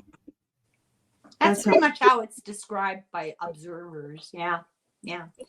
So did he know that he was unwell? He died in his sleep shortly after they got married. Did he know that he was unwell? Roscoe, did you know that you were on your, last days when you got married? Were you aware of the illness? He had no idea he was that sick. He felt a little puny, but that happened from time to time because he did have some physical issues, but he had no idea. And he said regretfully, he probably would not have gotten married had he known his time was so short because that was a big burden to put on her. Can he just, he died in his sleep. Does he remember his death experience? Can he describe it? Roscoe, do you remember your death experience? Well, he went to sleep, and then at some point he just felt himself lifting off and, doing the whole out of body thing. And then it was like he went up into this vortex of light. And then everything went totally white. Didn't see anything. And then when he was finally able to see, he was in, what we would think of as heaven. And he started his process of transitioning over. Was he greeted by anybody he knew, family members? Not at that point. He hadn't gotten there yet. This where I saw him last was he's just starting to see that, oh, I guess I'm dead and this is heaven. So after that, what happened? Who greeted you when you got there? Who was the first to greet you? His mother. I knew it. Yeah, they had a great reunion.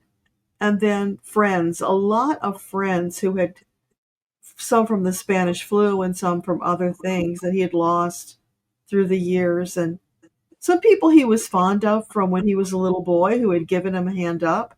So it's like the people who were instrumental in helping him become who he was, they were the ones who greeted him because they all had a part in it. So they wanted to be there. So has he moved on? Has he moved on? Moved on, yeah. So, Roscoe, would you say that you have moved on? Are you at peace? No. Okay, this fits into the next question. I have a personal question. So, our friend Denise had an experience with what she thinks was his spirit. She went to a recording session, and it happened to be in the house that he bought at 649 West Adams. And it had been owned by Debbra. Are you familiar with Debbra, the actress? Okay, well, she was a vamp. She was like the goth, there were the Mary Pickford was the little innocent type stars, and then there were the comedians like Colleen Moore and Olive Thomas. But then the vamps, they always had the dark hair, they were mysterious, and that was Debbra.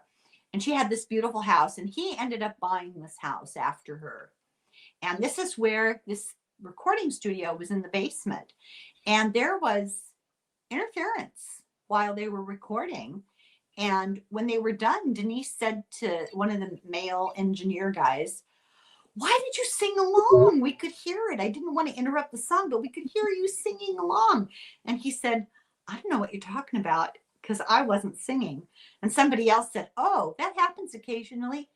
That's Fatty Arbuckle. This was his house." So my question to him is, did he toy with people? Was that his spirit? So, Roscoe, do you sometimes join in when people are recording in your old house? Do you sing with them? Yeah, it amuses him. One more question here about that kind of thing. I've described to you my strange encounter with the picture in the book. Was that a message from him to me? So, Roscoe, did you send Helen a message through your book? Yes. Tell him I said thanks, because I got it loud and clear right away. Right away. She thanks you because she appreciated it. It was well received. I tell Smiling. him, I know he probably can hear me. Tell him I knew his story 50 years ago, and I never believed he was guilty of anything. And I took great pleasure in being able to put the real story out there, because he was a beautiful person. Yeah. He knows about what you did. He appreciates it very Well, much. I think he needs to. I'm not looking for that, validation. I just really want him to know that he was a really good person. Yeah. People who knew him loved him. And I don't think he ever fully appreciated, he never fully accepted. He didn't feel good enough, and he was more than good enough. So I just wanted you to know that. Was he psychic? Does he think in life? Was he psychic? Roscoe, were you psychic? Or were you aware of being psychic when you were alive? No. What did he learn from this experience of the trial? Does he know what that lesson was? So, Roscoe, was there a lesson that you were to learn from the trial, from the horrors that you went through?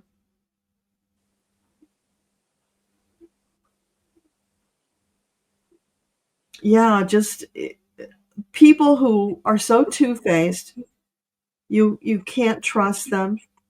You've got to be really discriminating about who you let into your inner circle, especially in this kind of a business. It's dog eat dog. I never thought those dirty dogs would do something like that to me, but they destroyed my life. I was too naive. I was too giving and trusting. That was the material thing that happened. What was the spiritual lesson behind it? Do you know what I'm saying? The difference? Yeah. Yeah. So, Roscoe, was there a spiritual lesson that you got out of this?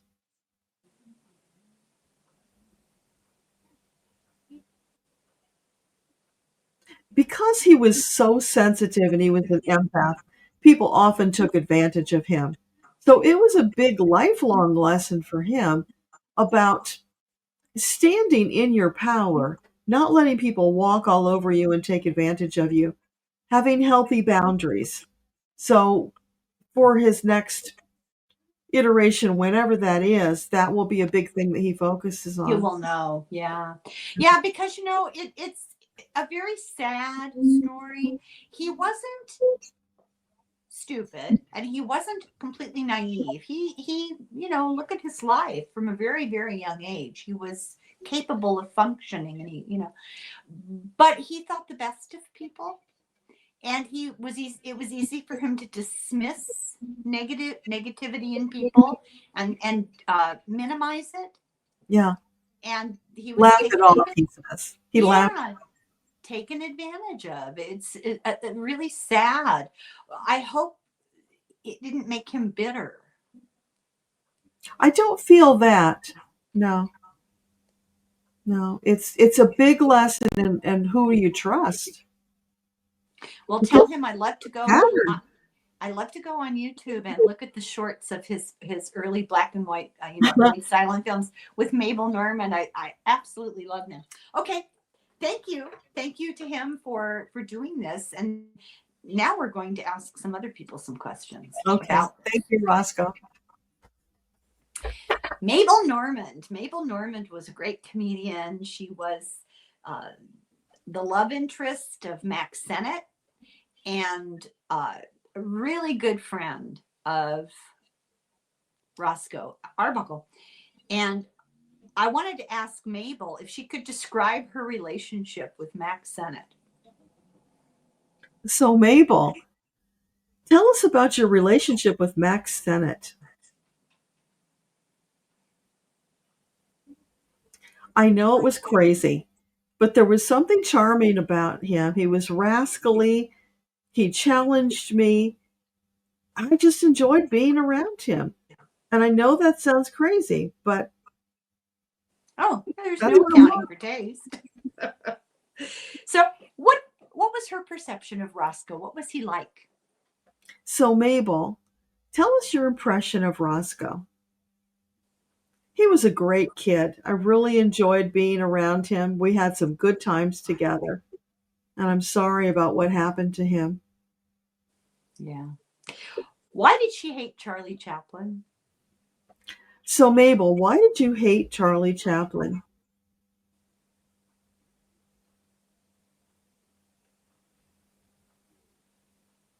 There was a part she wanted, and he blocked her.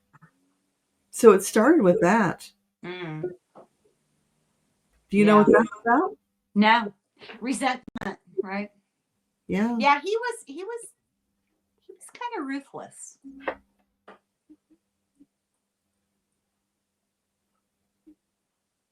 She has nothing else. Anything else you want to say about that, Mabel?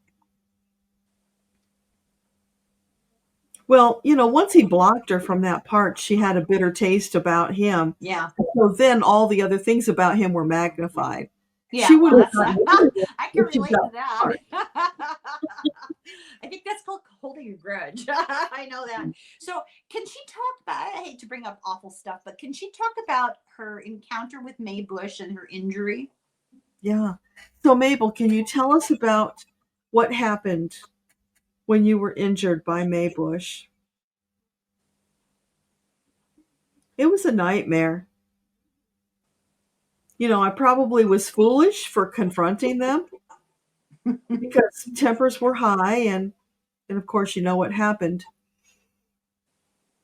And it certainly ended up being a tragedy for me. So in hindsight, I'm sorry that I did that. It totally changed my life. So let's ask her about being the walk-in.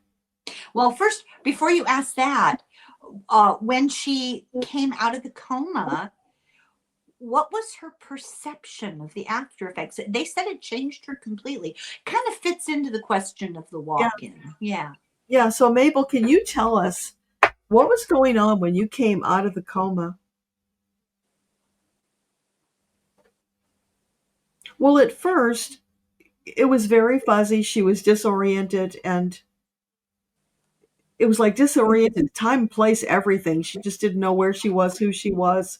It was all strange. So, could you tell us, or did you become a walk-in? Did another soul take over? I get a yes on that. So the original Mabel passed on. So when we're asking questions, I guess we have to distinguish which Mabel we're talking to. Because there's two souls. After the accident, Yeah. as a walk-in, she wasn't able to function. So why would any walk-in want that? Well, when they take it on, as a walk-in, it's like an opportunity shows up and they jump. They don't get to do a lot of planning. It's like that Heaven Can Wait movie where the guy jumps back into the body and then it's like, oh, I wasn't expecting this. Because you take what you can get. You're taking over for somebody else. So it is very disoriented, jarring. And then you don't know the people, but they think they know you, and you've got to kind of fake it and get your way through until you get your bearing. It's Do you rough. realize you're faking it? Because people say they don't know that they were walk-ins. Well, when they walk in, initially they do know. They've got the fresh memory. And so they're doing everything they can to fit in. Mask it. Yeah, and then slowly those memories fade. Fade. Okay. Yeah. Like children losing memories of past lives. Yeah. Here's a question. It's a little bit off the topic, but it's something I've always wondered about. I might cover this story in depth. But there was a famous silent movie director called William Desmond Taylor, and he was murdered. And all kinds of rumors circulated, and one of them involved Mabel Normand. Does she know what happened there? Which Mabel? Before or after? I don't know the dates. You'd have to ask her. I don't know the dates. Yeah. So, Mabel number 2. Do you know about, what was his name? William Desmond Taylor. William Desmond Taylor. He was murdered. Did that happen when Mabel 2 was present? No, it was Mabel 1. Okay. So Mabel 1, can you tell us, did you know anything about the murder of William Desmond Taylor? She says yes. So tell us what you know about it. It was some of that dirty double dealing Hollywood stuff that happened sometimes.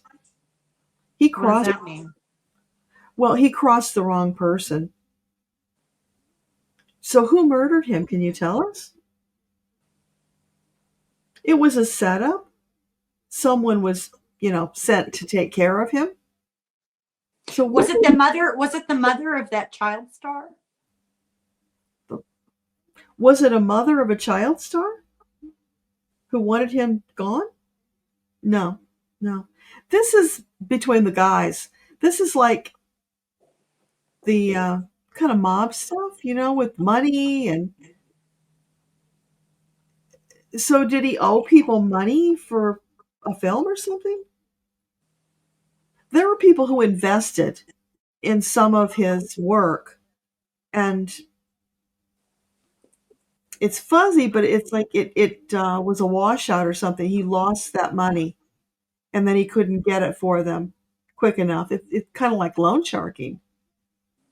It's so interesting because the prevailing rumors all involve women. So I'm gonna Google his name because I want to get the name of the star right.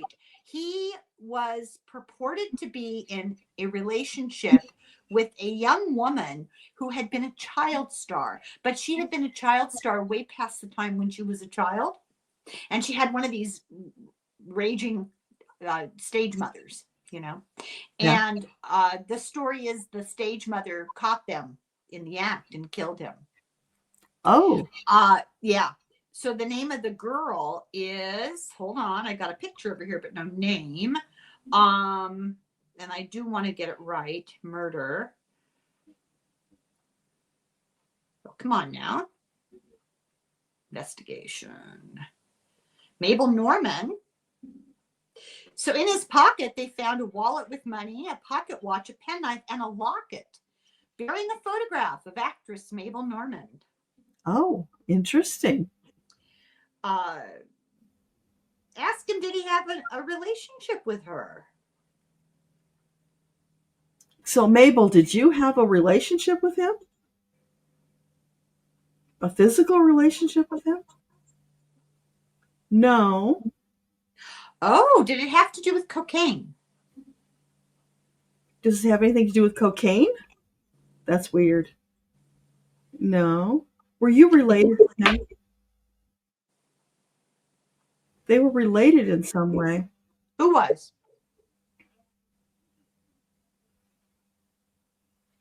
He and she?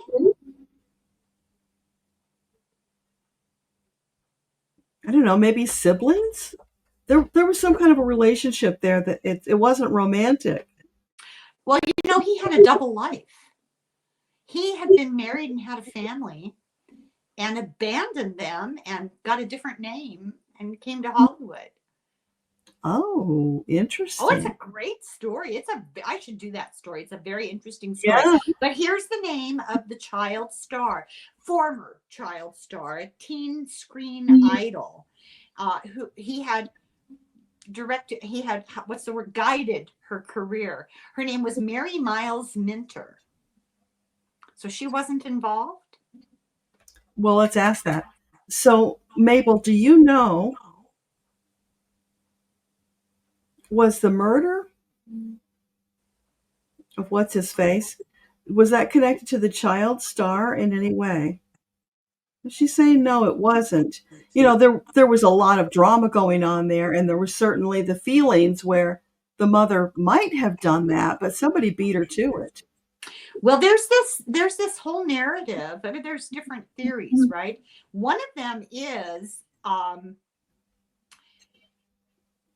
Mabel Normand is reputed to have fallen into drugs after her head injury. Is she denying that? Does she deny that? So, Mabel number 2, were you doing drugs after your head injury? No.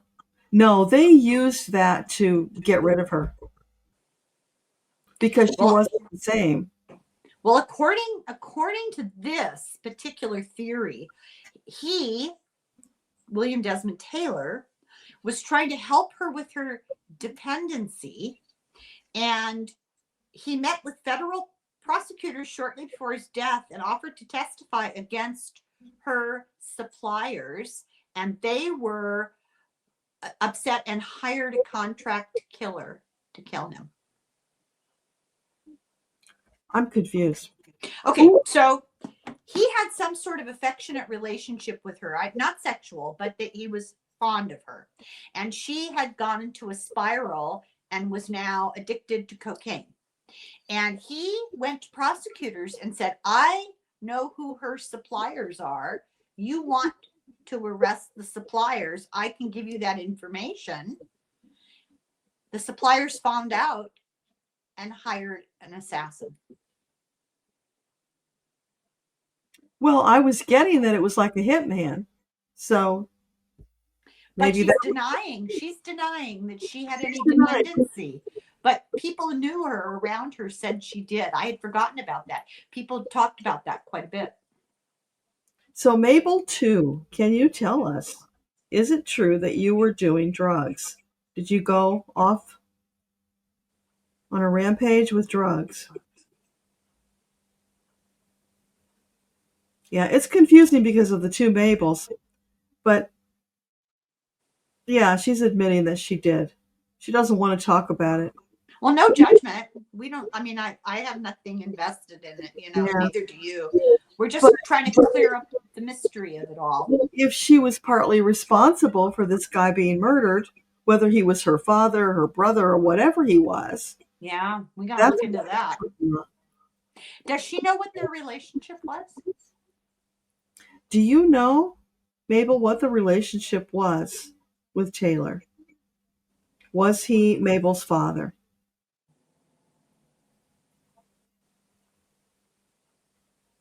I get a yes, he was her father.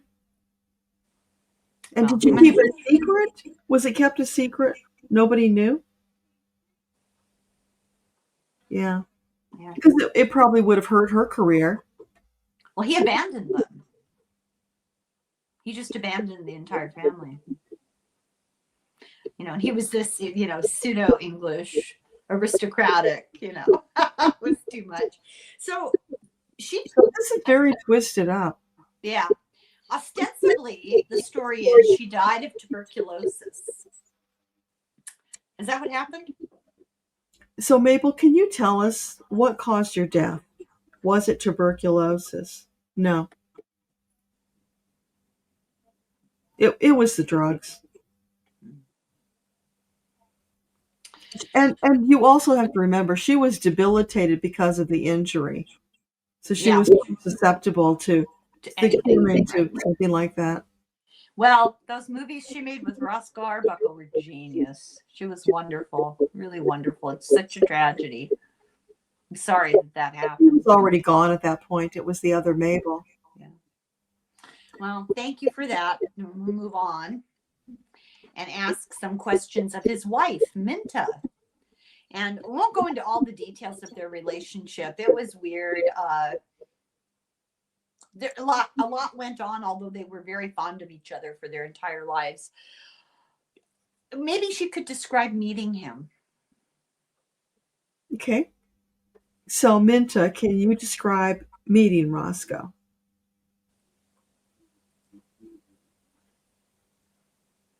She's not wanting to talk. Are you protecting him? Just there's a big void.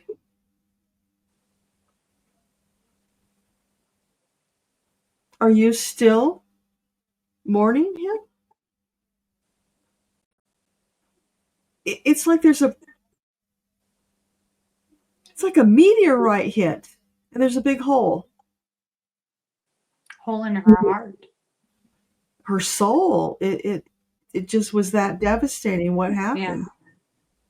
She loved him. I mean, like I said, they were very close their entire lives after they met. So he was just difficult, you know, he had problems and he was difficult to live with. He was this really good person and really kind and really nice.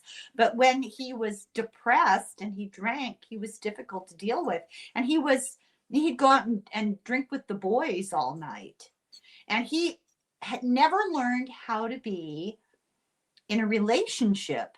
So he would just make unilateral decisions. It would never occur to him, oh, maybe I should talk to my wife before I sign a contract to go to China that she's included in. That kind of thing. That happened several times. That was difficult. She couldn't take it anymore. So because she felt shut out. Well, let's move forward. I have questions for the alleged victim. And I'm not laughing. What happened to her is terrible, but I have a feeling that we're going to find out that her life was very bad. She had a very hard life. So her name was Virginia Rappe. I don't know how else to pronounce it. Rappe. So I have questions for her. Okay. So the first question is, could she describe her childhood? So Virginia Rappe, are you available to speak with us? Yes. So could you describe your childhood? A lot of moving around. I think her parents were poor because it's like they couldn't pay the rent and they'd have to run out in the middle of the night to escape the landlords. So it was kind of, just living on the edge. I think her mother was a teenager. No sense of stability. It was like, you never know when you're going to be woken up in the middle of the night, grabbed and run out to the car to leave because you're escaping creditors or whoever. Yeah. It's said there are all these stories about her, and we don't know what's true and what isn't. But the story is that by 16, the age of 16, she had already had at least 5 abortions. Was that true? Wow. So, Virginia, is it true that you had a number of abortions by the time you were 16? Yeah, she doesn't like to think about it, but it's true. Well, I'm not asking these out of a prurient interest. I'm trying to understand the psychology of it. Yeah. And I'm guessing here, she can confirm it or not. I'm guessing that her troubled behaviors, her acting out, her lack of good judgment and being careful with herself, she put herself in harm's way a lot. And substances and criminal behavior, that it all went back to abuse as a child. Is that possible? Am I getting on the right track? Virginia, were you abused as a child, physically abused and sexually abused? Yes. Because they were around a lot of unsavory people. Exactly. It's like she was a wild child. There was really no parental figure guiding her. And it's really common when children experience that kind of trauma and it's not addressed, it's not made known and dealt with appropriately, they often will spend the rest of their lives repeating it to try to get the attention. Somebody pay attention and help me get better. So I do it again and do it again and do it again. And that's what happened to her, I believe. I had that gut feeling from the beginning. She had a baby that she gave up to foster care because as soon as she got pregnant, her boyfriend / fiance, John Sample, abandoned her. Does she want to talk about that at all? So, Virginia, your boyfriend abandoned you while you were pregnant? Story of my life. Men running out. Yeah, can't count on them. So she ended up getting she was attractive and she had some acting talent, and she ended up getting engaged to a guy who was wealthy. I forgot to write his name down, but it's not important to write it down. And he got killed in a trolley accident. So she couldn't get a break, Yeah. Then she got into a relationship with a guy called Henry Lerman. I don't know how to pronounce it. He was with Pathé Studios, and he had a lot of interaction with Roscoe Arbuckle, interestingly enough. And he was not the best character. Let's just put it that way. so she had this relationship with him. Was it real, or was she doing it pragmatically? So your relationship with Henry Lermer, you said? Lehman. I can't pronounce it. I don't know how to pronounce it. Okay. Well, we'll go with that. Henry Lehman. Was that a bona fide relationship? No, that was being practical. She had to survive.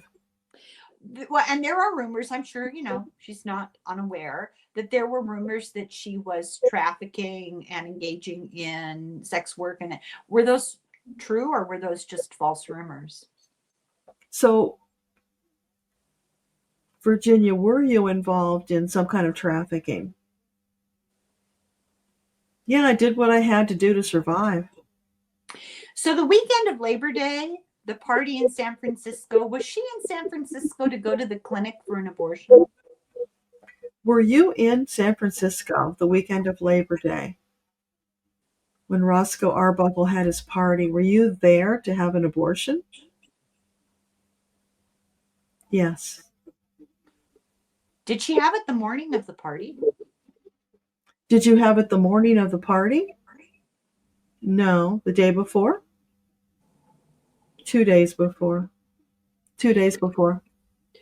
So when she went to the party, was she aware that they were trying to put him in a compromising position? Did you go to that party to set Roscoe up? Did you know that's what was going on? Yeah, they were paid a significant amount of money. Not her directly, but that guy. Yeah. So he brought her on as, the one to set him up. Who paid him? Do you know who paid him? No, that was none of my business. Okay, I skipped a question. She had rumors of a very long history of bad health. Bladder damage from chronic cystitis, sexually transmitted infections, scarring, and issues from numerous abortions. Was she in poor health in that regard in general? So, Virginia, would you say that you were in poor health at the time of Roscoe's party? Well, I guess you could say that. It's just was what it was. I'd been pretty beat up by life at that point. Yeah. So did she... Okay, so just to take it down to the moment, we're being led to believe this was an accident, that he was drunk and accidentally gave her a blow to the lower abdomen. Is that what happened? Virginia, did you get a blow to your lower abdomen at that party? No. Did Roscoe in some way physically injure you? No. Was this just the general outcome of her poor health? And you can't That's party. what I'm seeing. She just, maybe it was the exertion. Yeah. The exertion combined with drugs just pushed her Alcohol. to. Well, alcohol interferes with blood clotting. It makes it not clot well. And so you've just had a procedure that involves bleeding, and then you're massively drinking. She was really drunk. Nobody ever did an alcohol level on her. I've always wondered about that. But observation, she drank a lot at this party. Her behavior indicated that she was really drunk, but she was also not doing well. She was sick when she got there. I think that might have just tipped her over the edge. Would she agree with that? So, Virginia, what do you believe was your cause of death? A rotten life.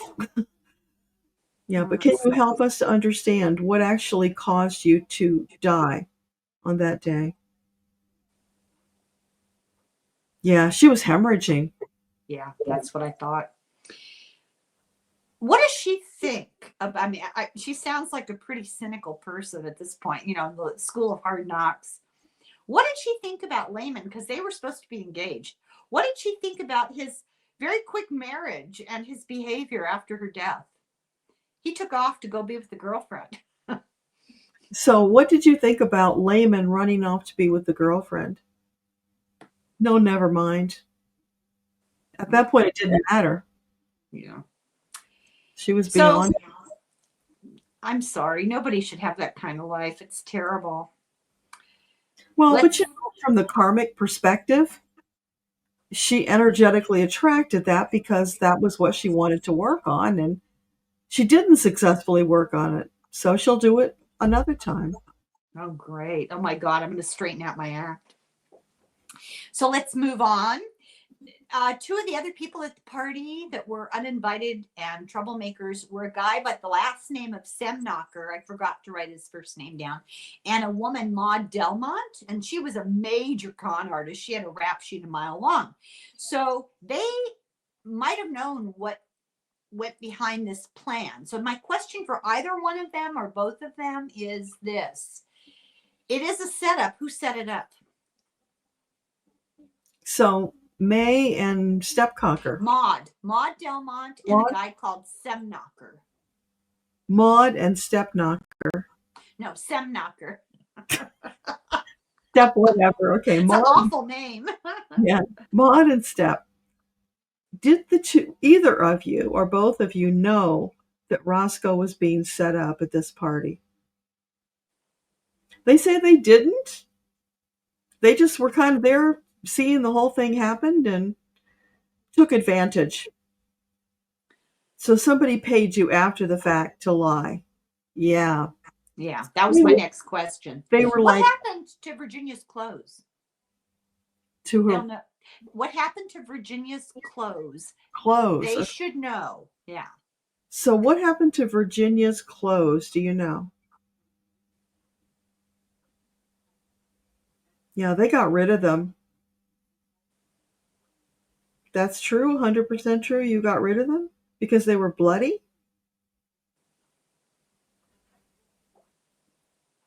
I don't know. It's confusing. Because Well, the medical non-care that she got was pretty horrendous. Somebody finally got, I mean, she's in the bathroom puking, then she's passed out on the bed. She's in a cold sweat. She's moaning and groaning and carrying on. And Roscoe tried to help her, but he was no help. And they finally called the hotel doctor. His name was Dr. Beardsley, and I have a question for him. Okay. Describe his interaction with her and why did he not take her to the hospital right away? So, Dr. Beardsley, describe your interaction with Virginia Rappe. He came in and assessed the situation, and in his opinion, she was not long for this world. And somebody paid him to stay quiet. Yeah, because that's not what he said. He said something like, oh, she had the flu, she'll be fine tomorrow, kind of thing. Well, yeah, but he wasn't going to say that. They paid him to cover up because they didn't want a big scandal. So, Maud and Step, you were paid or you paid the doctor? No. Somebody else paid the doctor. Okay. So, was it that Fishcock guy? He paid the doctor? Yeah, he must have made a call to the people who hired him, let them know what was going on. And they told him, you be sure that doctor doesn't tell what really happened.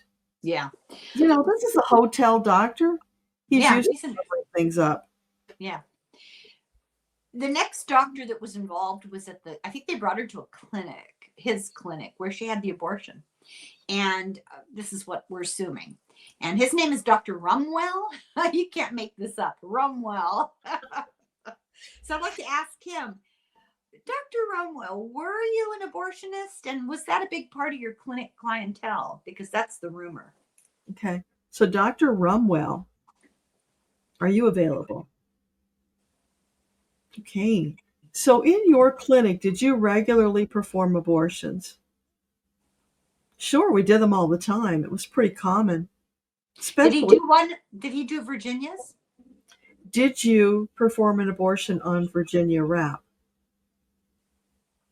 He did not personally do it, no, but somebody at your clinic did? Yes.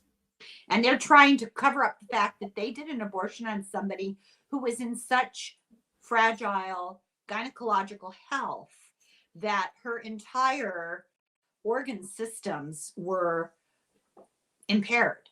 You know, she was infected. And that does things like make the bladder wall fragile, make the uterine wall fragile. I mean, she was in a very precarious state of health to be having any kind of procedure like that. But they did it anyway. Because, Well, in that condition, yeah. couldn't have survived having the baby. So that's how he justified it. Okay. Did he get pressure from the DA to cook up a story after the fact? So were you pressured by the DA to make up a story? No. Who was he in cahoots with? He was covering his own behind. Okay. So he didn't pay the hotel doctor. Did you pay the hotel doctor? No, it wasn't him. Okay. He was really on the periphery. He wasn't very involved other than doing the deed. So let's ask Fishback. For some reason, I didn't have any questions for him. Fishback, who hired him? So Fishback, can you tell us who paid you to set up Roscoe? Zucker. Oh, are we surprised? Mm-hmm.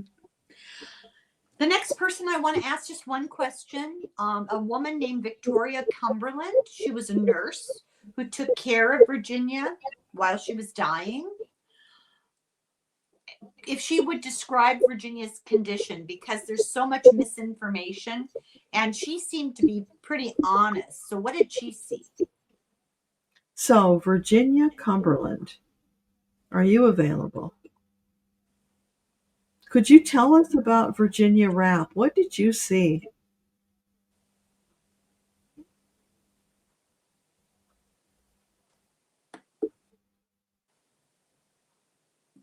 She barely had any life left in her by the time she saw her. She was really teetering on the edge, feverish, and I mean, she's even showing me like she was kind of emaciated. So, well, you know, she had a big problem with alcohol. It's called cachexia. It's when you're just drinking instead of eating, and the drinking depletes you of nutrition and you're not replenishing it by eating. And so you get that kind of emaciated look that a lot of alcoholics get. And then their liver gets affected and they get cirrhosis. So they look pregnant with these little skinny limbs. And it's the alcohol. It's really sad. She lived a hard life. Okay. Let's talk to the deputy coroner, Michael Brown. So he was the kind of the hero of this case, really. He thought something stank. He left, I'm trying to think of what his office would have been. Coroner. Did he work with the police department or did he work with the health department?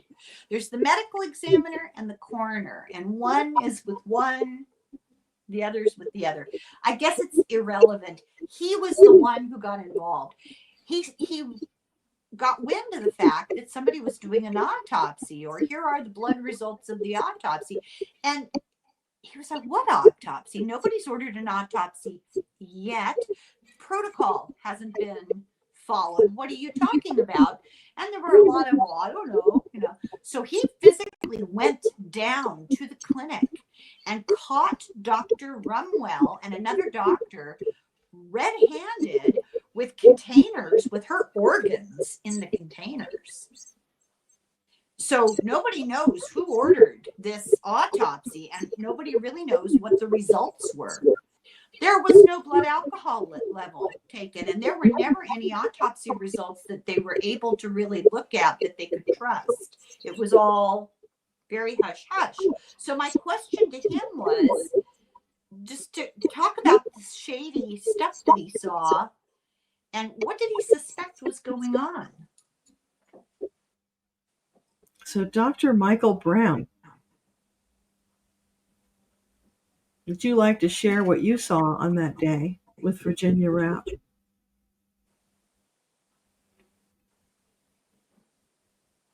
Well, he knew something was up, as you said, because they weren't following the normal procedure. And when he went down there, as you said, he caught them red-handed, and so he questioned them. And then they admitted that, this was some bigwig that needed help, and they were trying to help him out. It was pretty unfortunate. They were kind of cagey. They weren't really giving him the facts. They were trying to walk around him. Mm-hmm. So I don't think he ever got the whole story from them, because they were Yeah, really, I think that's right. I think they were oily, they were like sleight of hand, kind of. Yeah. So let's go to the police captain, because I want to know who was driving this whole thing, or was it individual corruption from a variety of places that just converged? So I want to ask the police captain, whose name I don't have, who put him up to pressing charges in the first place and swore that it was Roscoe who killed Virginia. Who was that? So, captain of police, are you available? Captain of police. See if I can get his name. Can you tell us, what was it that caused you to decide to come after Roscoe for the death of Virginia?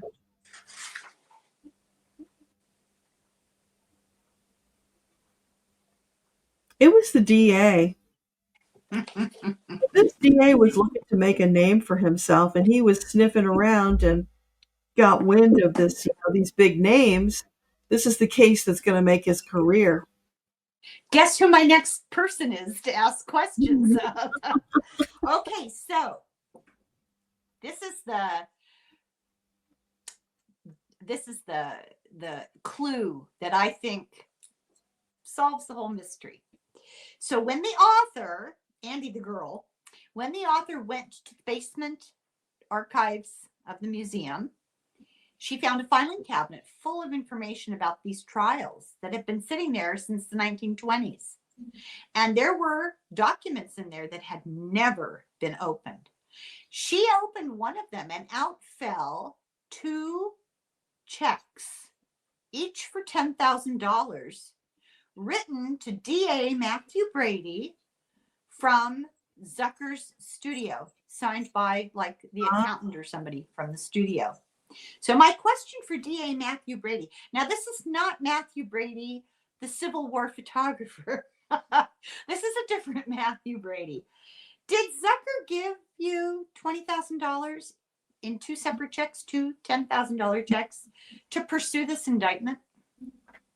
So, Matthew Brady, DA, are you available? Were you paid by Zucker, those 2 checks, $10,000 each? Did he pay you to bring a case against Roscoe?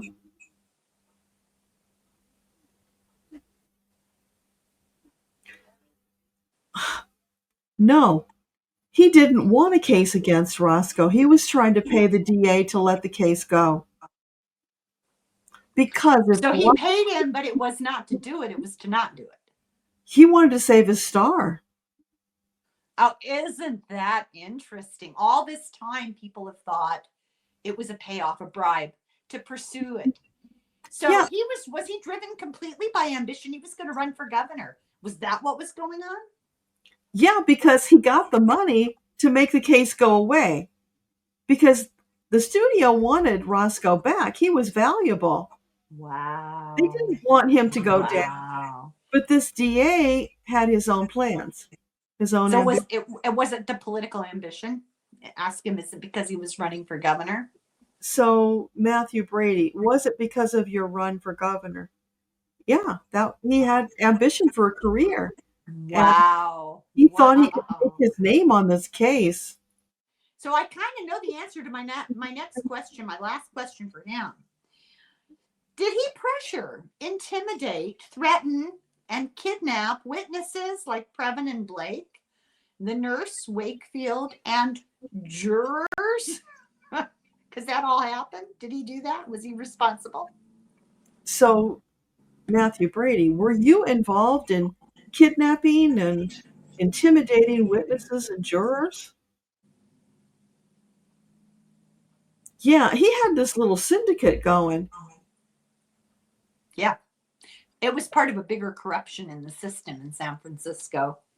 So Roscoe got really lucky. He had a hard time getting a lawyer for I think his third trial. Somebody tried to get Clarence Darrow for him, and Clarence Darrow was doing another trial and couldn't do it. But this young guy stepped up. His name was Gavin McNabb. And he really liked it. He seemed to really like Roscoe and believe him. So my question for defense attorney Gavin McNabb is, what did you think of your client, Roscoe? So, Gavin McNabb, are you available? Okay. Can you tell us what you thought of Roscoe?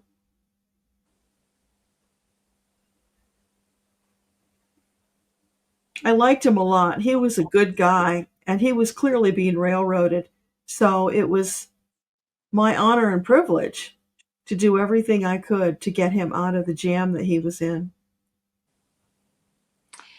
So he really believed him. He did, yeah. Okay. So I only have one other person to ask questions of. And this is this shady character called Will Hayes that I've mentioned before. He was the former Postmaster General of the United States, and he got the opportunity to take this position as the moral arbiter of Hollywood. And before that, Hollywood was a pretty wild place. I mean, there are films that were made with nudity and behavior that was not considered seemly in the eyes of some people. There's the famous scene in a movie of Gloria Swanson swimming in a pond, and she's stark naked and you can see, do you remember that? No. Oh, you should Google it. Look on YouTube.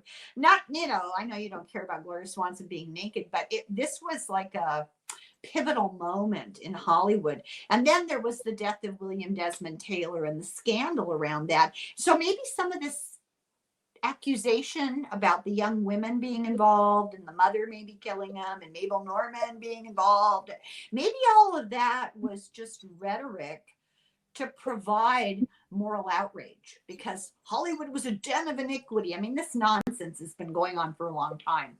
So my question to Will Hayes, who had a gigantic redwood forest placed someplace where you wouldn't want to place it, what was his problem?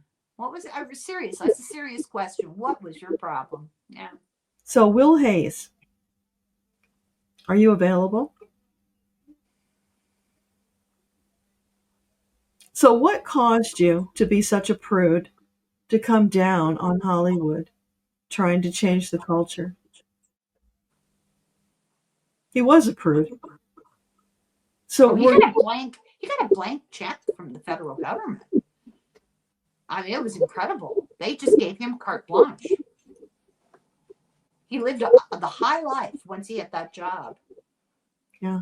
So, were you a religious fanatic of some sort?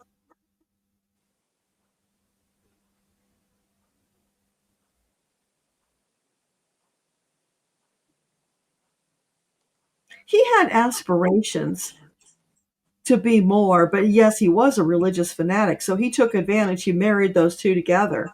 And Aspirations for what? To move up, because as you said, he had been the postmaster. Oh, now, so this was the move up. Okay. This was a cushy step up for him where he had a lot of control. He had a lot of power. He liked the fact that he could take them and twist them. Yeah, he blackballed Roscoe for a long time. It was a long time before he was back in Hollywood. It was a big power trip for him. Does he regret that? What's that? Does he regret it? So, Will Hayes, do you regret behaving so abominably?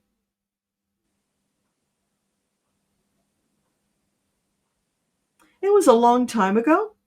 Oh, please. I can see now that it was abominably, abominable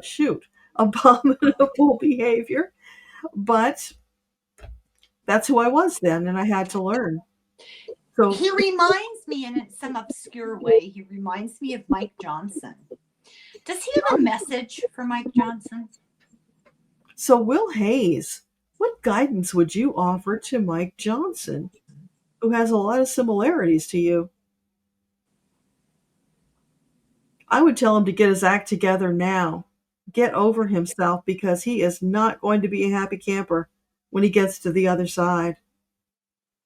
So he needs to stop trying to control people with his moralizing. And Yeah, he says that, but at the same time, he's like, not going to happen.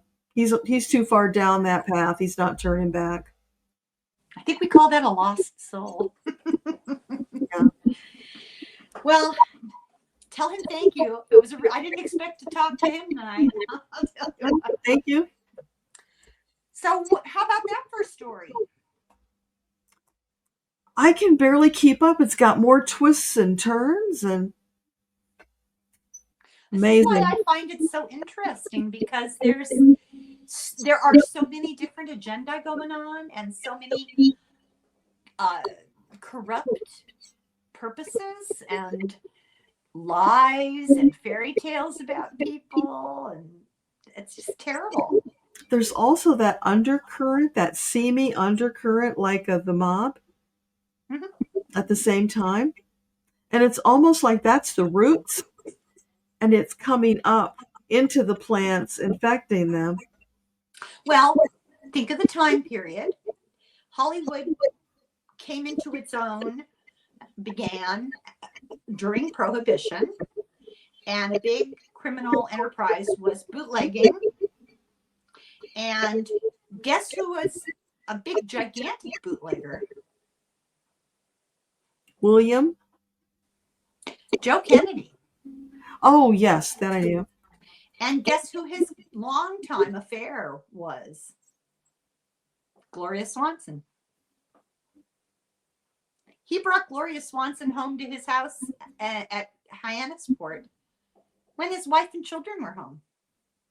Just kept her in a different part of the house. Isn't it incredible how all of these entanglements? Yep. Yep. And the same names keep coming up. You know, I've been doing that book with Larry Jordan, that wonderful book, epic book he wrote about Marilyn Monroe. And I knew nothing about her at all. I knew she was blonde, allegedly stupid, and who knew she had a questionable death. That's all I knew. Wow. I mean, talk about a tangled web of plots and subplots and intersections, and the same names keep popping up. Yeah. In And the it 20s, reminds me a lot of the Boulder, Colorado network. I'm probably related. Probably. But we can't talk about that too much, you know, because yes, I know. But those people are still alive. The same energy. Yeah. And just the way it functions. Well, when you think about, I use the term mafia kind of loosely. When you think about that kind of organized crime, racketeering, organized crime, they glom on to whatever will be profitable. So it might be alcohol in one generation. It might be cocaine in another generation. It might be people all the time. Yeah. It might be child. I can't say this, but you know, like the paper photographs and books involving kitties. Not Kitties, Kiddies. Yeah. those sorts of things are profitable beyond anyone's imagining, and they always insert themselves into those kind of criminal enterprises. And it's psychopathic, it's criminally versatile. They'll do whatever is profitable. And oftentimes it's generational within families. We know that, I watch The Sopranos. But it's not just, the Italian mob. There's the Russian mob, and there's the what do you call them, Hungarian mob, and there's the Irish mafia. I mean, there's and Chinese. They have a special name that I don't remember, but Vietnamese. I mean, criminality knows no ethnicity or location. It's the seamy underbelly of humanity. Yeah. That we are now in this time working to eradicate. That's what we are functioning under, that premise of separating from that darkness, transcending it, and creating the new earth. So well, these books I've been doing about paleo contact that Paul Wallace wrote, he does a very persuasive job of making the argument that we have been in cycles of rising authoritarianism and control, and then total, what's the word I want to use? Exploitation of the entire population until they can take no more and people finally assert themselves, and it starts all over again. And that it derives from the original system of control that was imposed on us when we didn't know any better. And unfortunately, the psychopaths rise to the top in those sorts of hierarchical systems, and we have not been able to break out of that. And that's really the challenge here is, are we going to continue to allow money and power and violence run our governing bodies?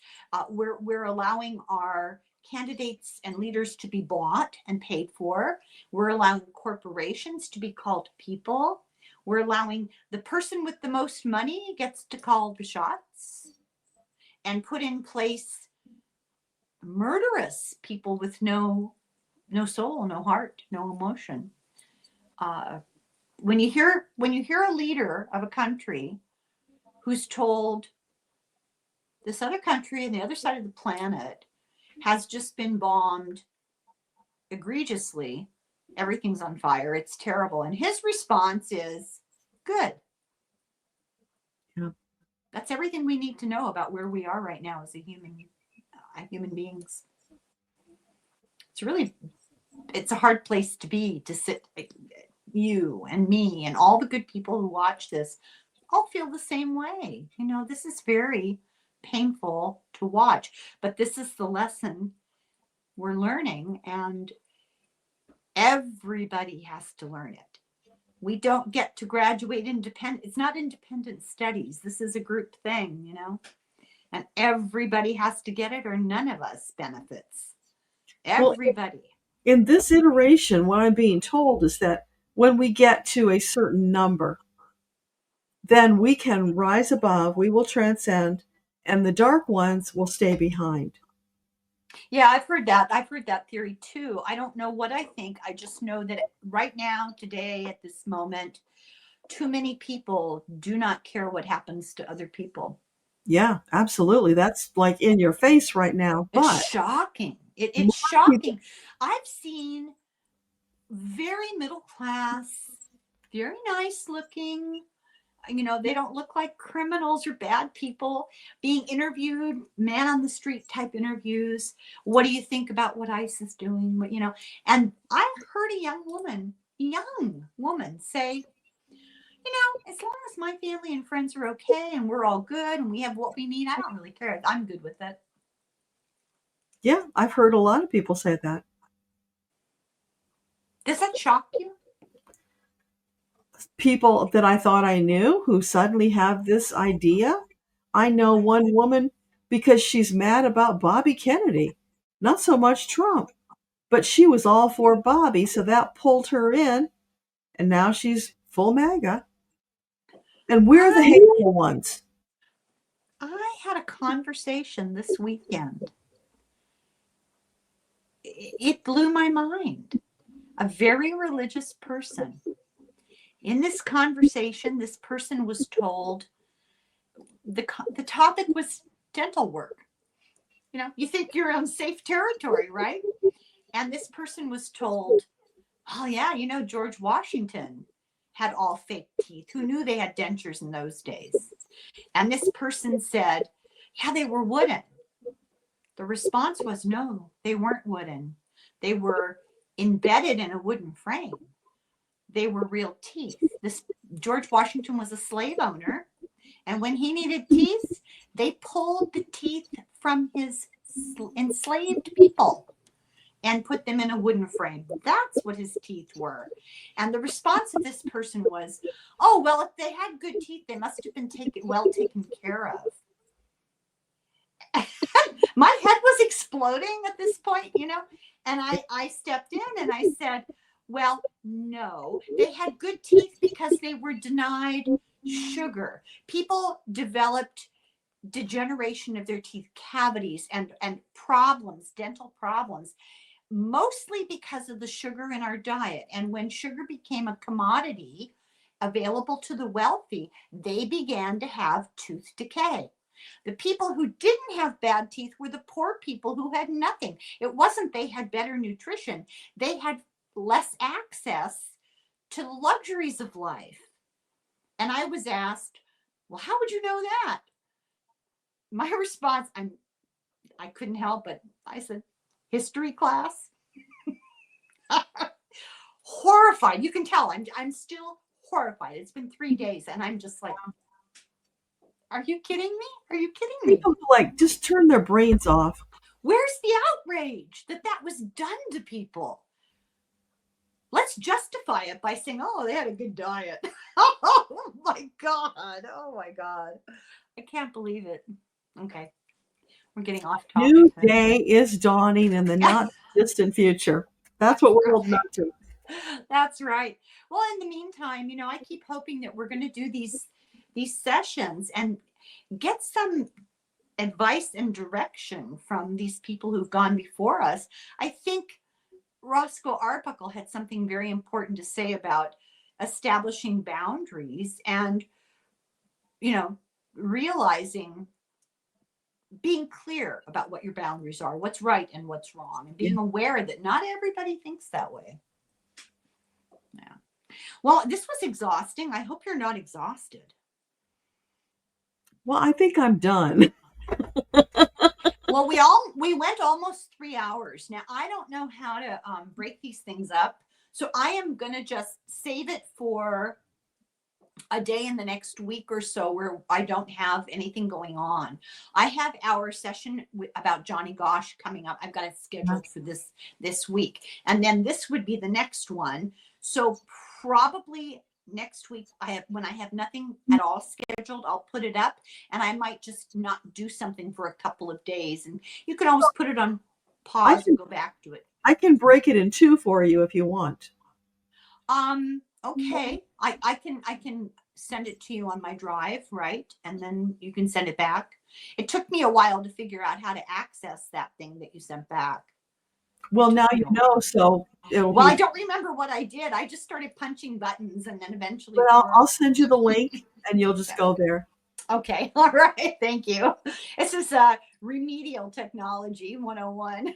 Yeah. So you decide whether you want to do one long one or two shorter ones. Whichever is fine with me. It may be less intimidating to break it up. Well, think about it. Might look at like a 3-hour video and go, forget it. Yeah. And then I'll take this part out. Oh, okay. Thank you so much. Thank you so much for tuning in for us. It's always fascinating to me. I hope I don't cross the border into rude. I try not to, but no, it's really fascinating. And as you said, we are uncovering more and more of the seamy side of life. And when you do that, you expose it to the light so it can be transformed. Yeah. And my feeling about what you do, if we have the ability to access information from the past, from other people, why wouldn't we access it to learn and grow? I mean, that's my goal. Yeah. Yeah, and they can say no. They don't have to answer. Like That's right. the That's right. wife, you know, she didn't have anything to say. And inquiring minds abhor a mystery. And, you know, like Roscoe, he wanted to talk. He was so happy to have this conversation. I know that. I'll tell you why I know that. Because the first day I opened this book, I should show people who haven't seen this. First day I started to take notes on this book, I was looking at his picture and I thought, what a lovely person. And just the vibe, you know, that I got from him. And I was thinking all these nice thoughts about him, knowing nothing about the story. It's my first day, right? And the book falls open to this. Yeah, move it a little to your left. We don't see it all. There you go. And now down a little bit. That's it. It was like he was calling out to you. I got full body chills when I saw it. I thought, oh, okay. Okay. And then Denise told me the story of her encounter at his house. Who would have known? Who would have thought? So it seemed like a message. Yeah. Yeah. Really? Well, thank you for facilitating it. You're kind of like the post office.